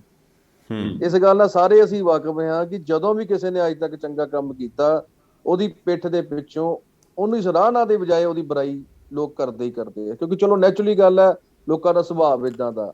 ਮੇਰੇ ਸਹਿਯੋਗੀ ਆਪਣੇ ਉਹਦੀ ਸਾਹਮਣੇ ਆਮ ਪਾਰਟੀ 'ਚ ਉਹਨਾਂ ਨੇ ਕਿਹਾ ਕਿ ਅੱਜ ਕੱਲ੍ਹ ਜੁਮਲੇ ਆ ਸਾਰੇ ਜੋ ਵੀ ਦਿਖਾਈ ਜਾ ਰਹੇ ਆ, ਜਾਂ ਸੋਢੀ ਸਾਹਿਬ ਕਹਿ ਰਹੇ ਆ। ਮੈਂ ਸੋਢੀ ਸਾਹਿਬ ਜੀ ਨੂੰ ਗੱਲ ਕਹਿਣਾ ਚਾਹੁੰਦਾ ਕਿ ਸਾਡੀ ਸਰਕਾਰ ਤੋਂ ਪਹਿਲਾਂ 10 ਸਾਲ ਸੱਤਾ ਦੇ ਵਿੱਚ ਸ਼੍ਰੋਮਣੀ ਪੰਜਾਬ ਦੀ ਦਸ਼ਾ, ਮੈਂ ਖੁਦ ਨਹੀਂ ਕਹੂੰਗਾ, ਇਹ ਖੁਦ ਉਹਨਾਂ ਨੂੰ ਪਤਾ, ਉਹਨਾਂ ਦੀ ਜ਼ਬਾਨੀ ਕਲਾਮੀ ਉਹਨਾਂ ਨੂੰ ਪਤਾ ਕਿ ਪੰਜਾਬ ਦੀ ਜੋ ਦਸ਼ਾ ਹੋਈ, ਅਸੀਂ ਬਖੂਬੀ ਜਾਣਦੇ ਹਾਂ ਕਿ ਪੰਜਾਬ ਕਿਹੜੀ ਸਟੇਜ ਤੇ ਆ ਕੇ ਖੜਾ ਕਰਕੇ ਸ਼੍ਰੋਮਣੀ ਅਕਾਲੀ ਦਲ ਸਰਕਾਰ ਇੱਥੋਂ ਚਲੀ ਗਈ, ਜਾਂ ਲੋਕਾਂ ਨੇ ਉਹਦਾ ਜਵਾਬ ਵੋਟਾਂ ਦੇ ਰਾਹੀਂ ਆਵਾਮ ਨੇ ਜੋ ਜਵਾਬ ਦਿੱਤਾ ਬਖੂਬੀ ਜਾਣਦੇ ਆ। ਸੈਕੰਡਲੀ ਗੱਲ ਅਸੀਂ ਕਰਦੇ ਹਾਂ ਕਿ 10 ਸਾਲਾਂ ਦੇ ਵਿੱਚ ਸ਼੍ਰੋਮਣੀ ਅਕਾਲੀ ਦਲ ਨੇ ਪੰਜਾਬ ਦਾ ਦੱਸੋ ਕਿਹੜਾ ਡੇਰਾ ਇਦਾਂ ਦਾ, ਕਿਹੜਾ ਹਿੱਸਾ ਇਦਾਂ ਦਾ ਜਿਹਨੂੰ ਅੱਜ ਤੱਕ ਉਹਨਾਂ ਨੇ ਦੇਖ ਕੇ ਪਰਖ ਕੇ ਉਹਦੇ ਉੱਤੇ ਵਪਾਰ ਨਹੀਂ ਕੀਤਾ।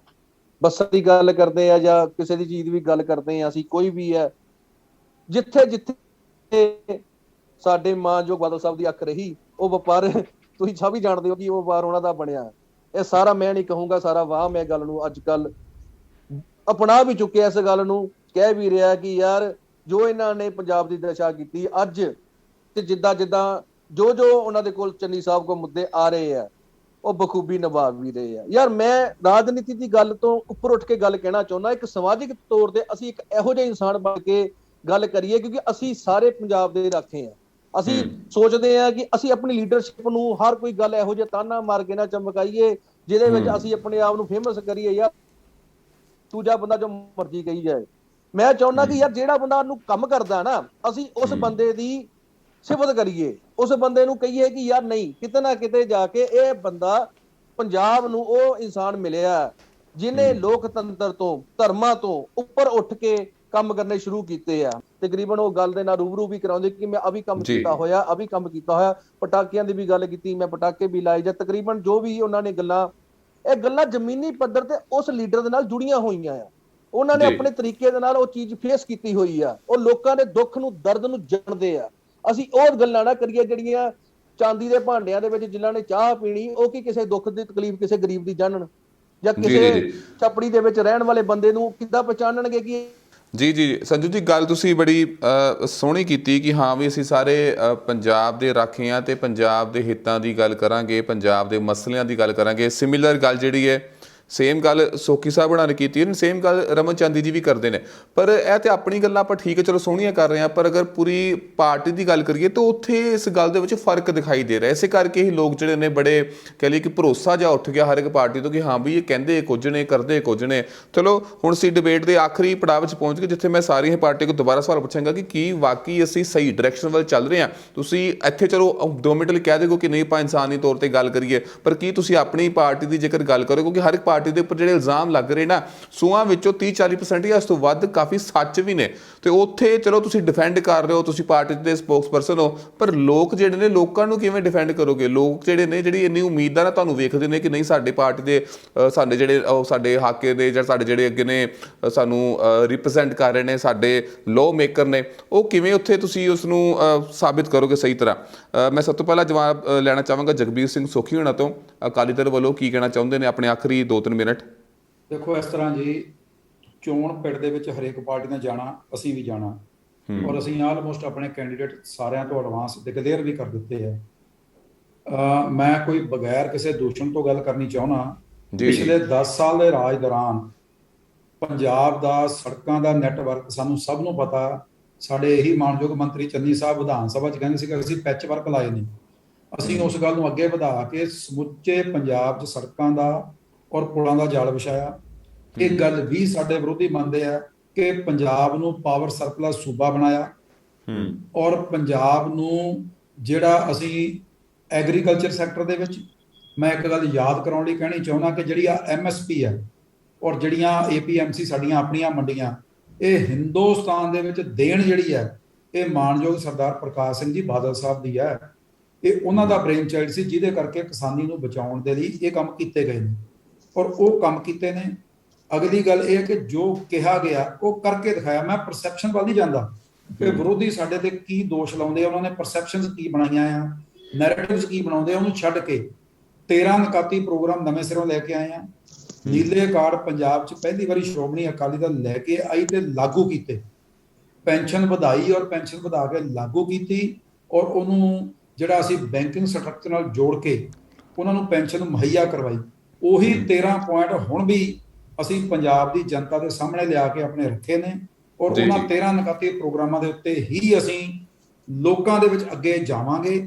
ਔਰ ਇਹ ਸਾਨੂੰ ਬੜਾ ਵੱਡਾ ਭਰੋਸਾ ਕਿ ਲੋਕ ਸਾਡੇ, ਕਿਉਂਕਿ ਪਹਿਲੇ ਕੀਤੇ ਹੋਏ ਕੰਮਾਂ ਨੂੰ ਵੀ ਜਾਣਦੇ ਆ, ਵਿਰੋਧੀਆਂ ਦੇ ਦੁਸ਼ਪ੍ਰਚਾਰ ਨੂੰ ਵੀ ਜਾਣਦੇ ਆ, ਤੇ ਸਾਡੇ ਉਹਨਾਂ 13 ਨਿਕਾਤੀ ਪ੍ਰੋਗਰਾਮ ਨੂੰ ਲੈ ਕੇ ਲੋਕ ਸਾਡੀ ਜਿਹੜੀ ਗੱਲ ਆ ਉਹਨੂੰ ਸੁਣਨਗੇ ਵੀ, ਔਰ 2022 ਦੇ ਵਿੱਚ ਸ਼੍ਰੋਮਣੀ ਅਕਾਲੀ ਦਲ ਦੀ ਔਰ ਬਹੁਜਨ ਸਮਾਜ ਪਾਰਟੀ ਦੀ ਸਾਡੀ ਗੱਠਜੋੜ ਸਰਕਾਰ ਆ, ਉਹਨੂੰ ਇਸ ਵਾਰੀ ਦੁਬਾਰਾ ਮੌਕਾ ਦੇਣਗੇ ਜੀ। ਆਮ ਆਦਮੀ ਪਾਰਟੀ ਦੇ ਨੁਮਾਇੰਦੇ ਜਿਹੜੇ ਨੇ ਰਮਨ ਚਾਂਦੀ ਜੀ, ਉਹਨਾਂ ਤੋਂ ਜਾਣਨਾ ਚਾਹਾਂਗਾ ਬਗੈਰ ਕਿਸੇ ਇਲਜ਼ਾਮਬਾਜ਼ੀ ਤੋਂ ਉਹ ਕੀ ਕਹਿਣਾ ਚਾਹਣਗੇ ਆਪਣੀ ਪਾਰਟੀ ਨੂੰ ਰਿਪਰੈਜ਼ੈਂਟ ਕਰਨ ਦੇ ਲਈ। ਮੋਹਿਤ ਜੀ, ਮੇਰਾ ਇੱਕ ਵਿਅਕਤੀਗਤ ਮੰਨਣਾ ਹੈ, ਨਾਟ ਸਿਆਸੀ, ਕਿ ਪੰਜਾਬ ਦੇ ਵਿੱਚ ਹਰ ਵਰਗ, ਹਰ ਭਾਈਚਾਰਾ ਆਪਸ ਦੇ ਵਿੱਚ ਮਿਲ ਕੇ ਰਹਿੰਦਾ ਹੈ। ਪਰੰਤੂ ਜਦੋਂ ਮੀਡੀਆ ਦੇ ਰਾਹੀਂ ਸਾਨੂੰ ਜਾਂ ਰਵਾਇਤੀ ਪਾਰਟੀਆਂ ਦੇ ਲੀਡਰਾਂ ਨੂੰ ਗੱਲਾਂ ਕਰਨੀਆਂ ਪੈਂਦੀਆਂ ਨੇ ਤਾਂ ਸਾਨੂੰ ਇਸ ਤਰ੍ਹਾਂ ਲੱਗਦਾ ਕਿ ਇਹ ਸਾਨੂੰ ਪਾੜ ਰਹੇ ਨੇ, ਇਹ ਵੱਖਵਾਦੀ ਉਹ ਉੱਥੇ ਇਸ ਤਰ੍ਹਾਂ ਹੋ ਗਿਆ ਜੀ, ਜਦੋਂ ਕਿ ਜ਼ਮੀਨੀ ਹਕੀਕਤ ਤੇ ਅਜਿਹਾ ਬਿਲਕੁਲ ਵੀ ਨਹੀਂ ਹੈ ਜੀ। ਇਹ ਕਿਉਂ? ਇਹ ਸਾਰਾ ਕੁਝ ਦੂਰ ਹੋਣਾ ਚਾਹੀਦਾ ਹੈ। ਇਹ ਸਾਰਾ ਕੁਝ ਸਾਡੀ ਪੰਜਾਬ ਦੀ ਕੌਮ ਨੂੰ ਸਮਝਣਾ ਚਾਹੀਦਾ ਹੈ। ਇੱਕ ਗੱਲ ਹੋਰ ਹੈ ਕਿ ਹਿੰਦੂ ਸਾਡੇ ਪੰਜਾਬ ਦੇ ਵਿੱਚ 39% ਨੇ ਜੀ ਜੀ। ਮੌਕੇ ਦੀਆਂ ਸਰਕਾਰਾਂ ਨੇ ਅੱਜ ਤੱਕ ਮੈਨੂੰ ਕਦੇ ਮੈਂ ਨਹੀਂ ਕੁਝ ਅਜਿਹਾ ਦੇਖਿਆ ਕਿ ਦੇਖੋ ਠੀਕ ਹੈ, ਪੰਜਾਬੀ ਇੱਕ ਸਿੱਖ ਸੂਬੇ ਦੇ ਨਾਂ ਨਾਲ ਜਾਣਿਆ ਜਾਂਦਾ ਪੰਜਾਬੀ। ਸਾਨੂੰ ਵੀ ਫਖਰ ਹੈ ਇਸ ਗੱਲ ਦਾ ਕਿ ਅਸੀਂ ਪੰਜਾਬ 'ਚ ਜਨਮ ਲਿਆ, ਇਸ ਧਰਤੀ ਦੇ ਅਸੀਂ ਰਖਵਾਲੇ ਆ। ਪਰ ਹਿੰਦੂਆਂ ਦੇ ਲਈ ਸਾਡੀਆਂ ਸਰਕਾਰਾਂ ਨੇ ਅੱਜ ਤੱਕ ਕੀ ਪੱਖ ਰੱਖਿਆ ਕਿ ਅਸੀਂ, ਕਿਉਂਕਿ ਇਹ ਲੀਡਰ ਇੱਕ ਦੋ ਲੀਡਰ ਚੁਣ ਲੈਂਦੇ ਨੇ ਪੰਜਾਬ ਦੇ ਅੰਦਰ ਕਿ ਅਸੀਂ ਹਿੰਦੂਆਂ ਦੇ ਕਮਿਊਨਿਟੀ ਦੇ ਵਿੱਚੋਂ ਕੱਢ ਲਿਆ ਇਹਨੂੰ, ਪਰੰਤੂ ਉਹਦੇ ਨਾਲ ਗੱਲ ਨਹੀਂ ਬਣਨੀ। ਮੈਂ ਚਾਹੁੰਦਾ ਕਿ ਪੰਜਾਬ ਹਰ ਇੱਕ ਵਰਗ ਨੂੰ, ਦੇਖੋ ਮੇਰੀ ਗੱਲ ਸੁਣੋ, ਕੋਈ ਗੱਲ, ਪੰਜਾਬ ਦੇ ਲੀਡਰ ਨੇ ਜਿਹੜੇ ਹਰ ਇੱਕ ਵਰਗ ਨੂੰ ਪਾੜਨ ਦੀ ਕੋਸ਼ਿਸ਼ ਨਾ ਕਰਨ। ਅਸੀਂ ਉਸ ਵਰਗ ਲਈ ਉਹ ਲੀਡਰ ਬਣਾਇਆ ਅਸੀਂ, ਕਿਉਂਕਿ ਲੀਡਰ ਤਾਂ ਚਾਹੇ ਜਰਨਲ ਹੋਵੇ ਉਹ ਸਾਰਿਆਂ ਲਈ ਇੱਕੋ ਜਿਹਾ, ਉਸ ਵਰਗ ਦੇ ਵਿੱਚੋਂ ਅਸੀਂ ਆਹ ਲੀਡਰ ਚੁਣ ਲਿਆ। ਸੋ ਮੇਰਾ ਕਹਿਣ ਦਾ ਮਤਲਬ ਹੈ ਕਿ ਅਜਿਹੀਆਂ ਪੱਖਪਾਤੀ ਨੀਤੀਆਂ ਨਹੀਂ ਹੋਣੀਆਂ ਚਾਹੀਦੀਆਂ। ਜ਼ਮੀਨੀ ਹਕੀਕਤ ਇਹਨਾਂ ਗੱਲਾਂ ਤੋਂ ਕੋਹਾਂ ਦੂਰ ਹੈ। ਰਹੀ ਗੱਲ ਆਮ ਆਦਮੀ ਪਾਰਟੀ ਦੀ, ਪੰਜਾਬ ਦੀ ਜਨਤਾ ਨੇ ਦੱਸਣਾ। ਮੈਂ ਪਹਿਲਾਂ ਵੀ ਡਿਬੇਟਾਂ ਦੇ ਵਿੱਚ ਇਹੀ ਕਹਿਣਾ ਕਿ ਅੱਜ ਵੀ ਉਹੀ ਗੱਲ ਕਰੂੰਗਾ ਕਿ ਇਹ ਰਵਾਇਤੀ ਪਾਰਟੀਆਂ ਦੇ ਜਿਹੜੇ ਨੁਮਾਇੰਦੇ ਮੇਰੇ ਵੀਰ ਬੈਠੇ ਨੇ ਇੱਥੇ ਇਹ ਗੱਲ ਕਹਿਣ ਦਾ ਦਮ ਰੱਖਦੇ ਨੇ, ਮਾਦਾ ਰੱਖਦੇ ਨੇ ਕਿ ਜੇਕਰ ਅਸੀਂ ਪੰਜਾਬ ਲਈ ਪਿਛਲੇ ਸਮਿਆਂ 'ਚ, ਮੌਜੂਦਾ ਸਮੇਂ 'ਚ ਕੁਝ ਕੀਤਾ ਤਾਂ ਸਾਨੂੰ ਵੋਟ ਦਿਓ, ਨਹੀਂ ਤਾਂ ਬਿਲਕੁਲ ਨਾ ਦਿਓ। ਜਿਹੜੇ ਸਾਡੇ ਵਿਰੋਧੀ ਇਹ ਰੌਲਾ ਪਾਉਂਦੇ ਨੇ ਨਾ ਕਿ ਦਿੱਲੀ ਮਾਡਲ ਦੀਆਂ ਗੱਲਾਂ ਕਰਦੇ ਨੇ। ਦਿੱਲੀ ਮਾਡਲ ਦਾ ਮਤਲਬ ਇਹ ਹੁੰਦਾ ਕਿ ਨੇਕ ਨੀਅਤ ਨਾਲ ਕੇਜਰੀਵਾਲ ਜੀ ਨੇ ਸਰਕਾਰ ਉੱਥੇ ਚਲਾਈ ਹੈ ਔਰ ਚਲਾ ਰਹੇ ਨੇ। ਕੈਗ ਦੀ ਰਿਪੋਰਟ ਇੱਕੋ ਇੱਕ ਸੂਬਾ ਹੈ ਕਿ ਉਹ ਆਇਆ ਆਪਣੇ ਪ੍ਰੋਫਿਟ ਦੇ ਵਿੱਚ ਆਈ। ਨੰਬਰ 2, ਉਹਨਾਂ ਨੇ ਆਪਣੇ ਮੰਤਰੀ ਜਿਨ੍ਹਾਂ ਦੀ ਸ਼ਿਕਾਇਤ ਆਈ ਤੁਰੰਤ ਬਰਖਾਸਤ ਕੀਤੇ। 2 ਮੰਤਰੀ, ਅਫਸਰ ਕਿੰਨੇ ਉਹਨਾਂ ਨੇ ਬਰਖਾਸਤ ਕੀਤੇ। ਮਾਡਲ ਦਾ ਮਤਲਬ ਹੈ ਨੇਕ ਨੀਅਤ ਨਾਲ। ਉਸੇ ਨੇਕ ਨੀਅਤ ਨਾਲ ਇੱਥੇ ਉਹ ਗਾਰੰਟੀ ਦਿੰਦੀ ਆਮ ਆਦਮੀ ਪਾਰਟੀ। ਸਿੱਖਿਆ ਦੀ ਨੀਤੀ ਕਿੰਨੀ ਸੋਹਣੀ ਸਿੱਖਿਆ ਨੀਤੀ ਆ, ਬਾਹਰੋਂ ਲੋਕ ਦੇਖਣ ਆਉਂਦੇ ਨੇ। ਇੱਕ ਸੈਕਿੰਡ ਮੈਂ ਜ਼ਰੂਰ ਦੱਸਦਾ, 20 ਸੈਕਿੰਡ ਤੁਹਾਡੇ ਵੱਧ ਲਊਗਾ। ਪਰਸੋਂ ਡਿਬੇਟ ਸੀ ਮੇਰੀ, ਆ ਡਿਸਟਰਬੈਂਸ ਹੋ ਰਹੀ ਹੈ। ਪਰਸੋਂ ਡਿਬੇਟ ਸੀ ਇੰਡੀਆ ਨਿਊਜ਼ ਤੇ ਚੱਲਦੀ। ਅਜਮੇਰ ਸਿੰਘ ਔਲਖ ਨੇ ਜੋ ਆਪਣੇ ਟੀਚਰਾਂ ਦੇ ਜੋ ਯੂਨੀਅਨ ਦੇ ਟੀਚਰਾਂ, ਯੂਨੀਅਨ ਦੇ ਪ੍ਰਧਾਨ ਉੱਥੇ ਬੈਠੇ ਨੇ ਕੰਟਰੈਕਟ ਬੇਸਿਸ ਦਾ, ਉਹਨਾਂ ਨੇ ਦੇਖੋ ਮੌਜੂਦਾ ਸਰਕਾਰ ਦਾ ਨੁਮਾਇੰਦਾ ਕਹਿੰਦਾ ਜੀ ਪੰਜਾਬ ਪਹਿਲੇ ਸੂਬੇ ਤੇ ਆਇਆ। ਮੈਂ ਕੁਐਸਚਨ ਉਹਨਾਂ ਨੂੰ ਕਿਹਾ ਵੀ ਪੰਜਾਬ ਪਹਿਲੇ ਸੂਬੇ ਤੇ ਕਿਸ ਤਰ੍ਹਾਂ ਆਇਆ? ਅਸਲੀਅਤ ਉਹਨਾਂ ਨੇ ਦੱਸੀ ਕਿ ਸਾਨੂੰ ਕਿਸ ਤਰ੍ਹਾਂ ਸਰਕਾਰ ਕਰੋਨਾ ਕਾਲ ਦੇ ਵਿੱਚ ਸਾਨੂੰ ਪ੍ਰੈਸ਼ਰ ਪਾਉਂਦੀ ਸੀ ਕਿ ਇਸ ਤਰ੍ਹਾਂ, ਕਿਉਂਕਿ ਉਹ ਮਨ ਘੜਤ ਨੰਬਰ ਲਾ ਕੇ, ਕਿਉਂਕਿ ਫਿਜ਼ੀਕਲੀ ਪ੍ਰੈਕਟੀਕਲੀ ਤਾਂ ਕਲਾਸਾਂ ਨਹੀਂ ਲੱਗੀਆਂ ਦੀਆਂ, ਉਸ ਤਰ੍ਹਾਂ ਸੂਬਾ ਪਹਿਲੇ ਨੰਬਰ ਤੇ ਆਇਆ। ਲੀਪਾ ਪੋਚੀ ਕਹਿੰਦੇ ਅਸੀਂ ਮੰਗਣ ਜਾਂਦੇ ਸੀ ਲੋਕਾਂ ਤੋਂ। ਰਮਨ ਜੀ ਤੁਹਾਨੂੰ ਟਾਈਮ ਜਿਹੜਾ ਹੈ ਸਿਰਫ ਥੋੜਾ ਹੀ ਸੀਗਾ, ਚੱਕ ਕੇ ਮੰਗ ਕੇ ਇਹਨਾਂ ਨੂੰ ਗੇਟਾਂ ਨੂੰ ਲੀਪਾ ਪੋਚੀ ਕਰੋ। ਜੀ ਜੀ ਰਮਨ ਜੀ ਤੁਸੀਂ ਆਪਣਾ ਸਮਾਂ, ਮੇਰਾ ਕਹਿਣ ਦਾ ਮਤਲਬ ਇਹ ਹੈ ਕਿ ਜੋ ਵੀ ਕਹਾਂ ਕਰਾਂ। ਜੀ ਜੀ ਜੀ ਤੁਸੀਂ ਆਪਣਾ ਸਮਾਂ ਲੈ ਚੁੱਕੇ ਹੋ। ਜੋ ਵੀ ਕਹਾਂਗੇ ਉਹੀ ਕਰਾਂਗੇ। ਅਗਰ ਆਮ ਆਦਮੀ ਪਾਰਟੀ ਦੀਆਂ ਨੀਤੀਆਂ ਤੋਂ ਲੋਕ ਪ੍ਰਭਾਵਿਤ ਨੇ ਔਰ ਆਮ ਆਦਮੀ ਪਾਰਟੀ ਦੀਆਂ ਨੀਤੀਆਂ ਇਮਾਨਦਾਰ ਔਰ ਸਹੀ ਨੇ ਤਾਂ ਆਮ ਆਦਮੀ ਪਾਰਟੀ ਨੂੰ ਵੋਟ ਦਿਓ, ਨਹੀਂ ਤਾਂ ਬਿਲਕੁਲ ਜੀ। ਕਾਂਗਰਸ ਪਾਰਟੀ ਦੇ ਸੰਜੂ ਅਰੋੜਾ ਜੀ ਕੀ ਕਹਿਣਾ ਚਾਹੁੰਦੇ ਜੀ ਆਪਣੀ ਪਾਰਟੀ ਨੂੰ ਰਿਪਰੈਜ਼ੈਂਟ ਕਰਦੇ ਹੋਏ? ਸੰਜੂ ਅਰੋੜਾ ਜੀ। ਮੈਂ ਮੋਹਿਤ ਜੀ ਲਾਸਟ ਵਿੱਚ ਹੁਣ ਗੱਲ ਕਹਿਣਾ ਚਾਹੂੰਗਾ ਕਿ ਸਾਡਾ 2022 ਦੇ ਵਿੱਚ ਜੋ ਟੀਚਾ, ਜੋ ਸਾਡੇ ਚੰਨੀ ਸਾਹਿਬ ਨੇ ਲਿਖਿਆ ਹੋਇਆ, ਅਸੀਂ ਇੱਕ ਸੁਨਹਿਰੇ ਪੰਜਾਬ ਨੂੰ ਜੋ ਭਵਿੱਖ ਆ ਉਹ ਦੇਖਿਆ ਹੋਇਆ ਆ। ਉਹਦੇ ਵਿੱਚ ਜਿੰਨੇ ਵੀ ਕਾਂਗਰਸ ਪਾਰਟੀ ਹੁਣ ਸਾਡੇ ਨੁਮਾਇੰਦੇ ਲੈ ਕੇ ਆਉਣਗੇ, ਐਮਐਲਏ ਸਾਹਿਬ ਸਾਡੇ ਜਿਹੜੇ ਆਉਣਗੇ, ਉਹ ਪੰਜਾਬ ਦੇ ਹਿੱਤ ਲਈ ਹੀ ਕੰਮ ਕਰਨਗੇ। ਕਿਉਂਕਿ ਜਦੋਂ ਕਿਸੇ ਪਾਰਟੀ ਦੀ ਜੜ ਮਜ਼ਬੂਤ ਹੁੰਦੀ ਹੈ ਨਾ, ਉਹਦੀਆਂ ਟਾਹਣੀਆਂ ਬਖੂਬੀ ਬਹੁਤ ਖਿੜੀਆਂ ਨਜ਼ਰ ਆਉਂਦੀ। ਸਾਹਿਬ ਮਾਨਯੋਗ ਜਿਨ੍ਹਾਂ ਨੇ ਬਹੁਤ ਹੀ ਚੰਗੇ ਕੰਮ ਦੀ ਸ਼ਲਾਘਾ ਕਰਦੇ ਹੋਏ ਅੱਗੇ ਆਪਣਾ ਇੱਕ ਕਦਮ ਵਧਾ ਰਹੇ ਨੇ। ਆਉਣ ਵਾਲੇ 2022 ਦੇ ਵਿੱਚ ਲੋਕ ਉਹਨਾਂ ਦੀ ਸਰਾਹਨਾ ਵੀ ਕਰਦੇ ਪਏ ਨੇ ਔਰ ਬਹੁਤ ਵੱਡੇ ਪੱਧਰ ਦੀ ਵੱਡੀ ਗਿਣਤੀ ਦੇ ਨਾਲ ਬਹੁਮਤ ਦੇ ਕੇ ਤਕਰੀਬਨ 117 ਦੀਆਂ 17 ਸੀਟਾਂ ਜਿਹੜੀਆਂ ਉਹ ਸੀ ਉਹਨਾਂ ਦੀ ਝੋਲੀ 'ਚ ਪਾਵਾਂਗੇ, ਤਾਂ ਕਿ ਸਾਡੇ ਪੰਜਾਬ ਦੇ ਵਿੱਚ ਕੋਈ ਇਹੋ ਜਿਹਾ ਸਿਟੀ ਜਾਂ ਇਹੋ ਜਿਹਾ ਕੋਈ ਪਿੰਡ ਜਾਂ ਇਹੋ ਜਿਹੀ ਥਾਂ ਨਾ ਰਹਿ ਜਾਵੇ ਜਿਹਦੇ ਵਿੱਚ ਹਲਕੇ ਦੇ ਵਿੱਚ ਕਾਂਗਰਸ ਸਰਕਾਰ ਨਾ ਹੋਵੇ ਤੇ ਉਸ ਜਗ੍ਹਾ ਦਾ ਵਿਕਾਸ ਨਾ ਹੋ ਸਕੇ। ਤਕਰੀਬਨ ਸਾਰੇ ਲੋਕ ਇਸ ਟਾਈਮ ਚੰਨੀ ਸਾਹਿਬ ਦੇ ਕੰਮਾਂ ਨੂੰ ਬਹੁਤ ਅੱਗੇ ਲੋਕੀ ਕਰਕੇ ਉਹਨਾਂ ਦੀ ਸ਼ਲਾਘਾ ਕਰਦੇ ਪਏ ਨੇ, ਔਰ 2022 ਦੇ ਵਿੱਚ ਪੂਰੇ ਬਹੁਮਤ ਦੇ ਨਾਲ ਅਸੀਂ ਆਪਣੀ ਸਰਕਾਰ ਬਣਾਵਾਂਗੇ ਤੇ ਪੰਜਾਬ ਨੂੰ ਤਰੱਕੀ ਦੀ ਰਾਹ ਵੱਲ ਲੈ ਕੇ ਜਾਵਾਂਗੇ।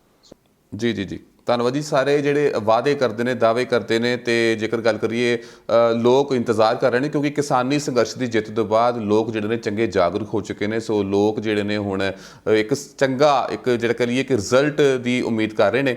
ਸੋ ਉਮੀਦ ਇਹੀ ਕਰਦੇ ਹਾਂ ਕਿ ਹਾਂ ਵੀ ਜੋ ਲੋਕ ਜਿਹੜੇ ਐਕਸਪੈਕਟ ਕਰ ਰਹੇ ਨੇ ਉਹ ਉਮੀਦਾਂ 'ਤੇ ਖਰੇ ਉਤਰਨ। So thank you so much ਜੀ ਅੱਜ ਦੀ ਡਿਬੇਟ ਵਿੱਚ ਸ਼ਾਮਿਲ ਹੋਣ ਦੇ ਲਈ ਤੇ ਆਪਣਾ ਕੀਮਤੀ ਸਮਾਂ ਸਾਨੂੰ ਦੇਣ ਦੇ ਲਈ। ਧੰਨਵਾਦ ਜੀ, ਸ਼ੁਕਰੀਆ।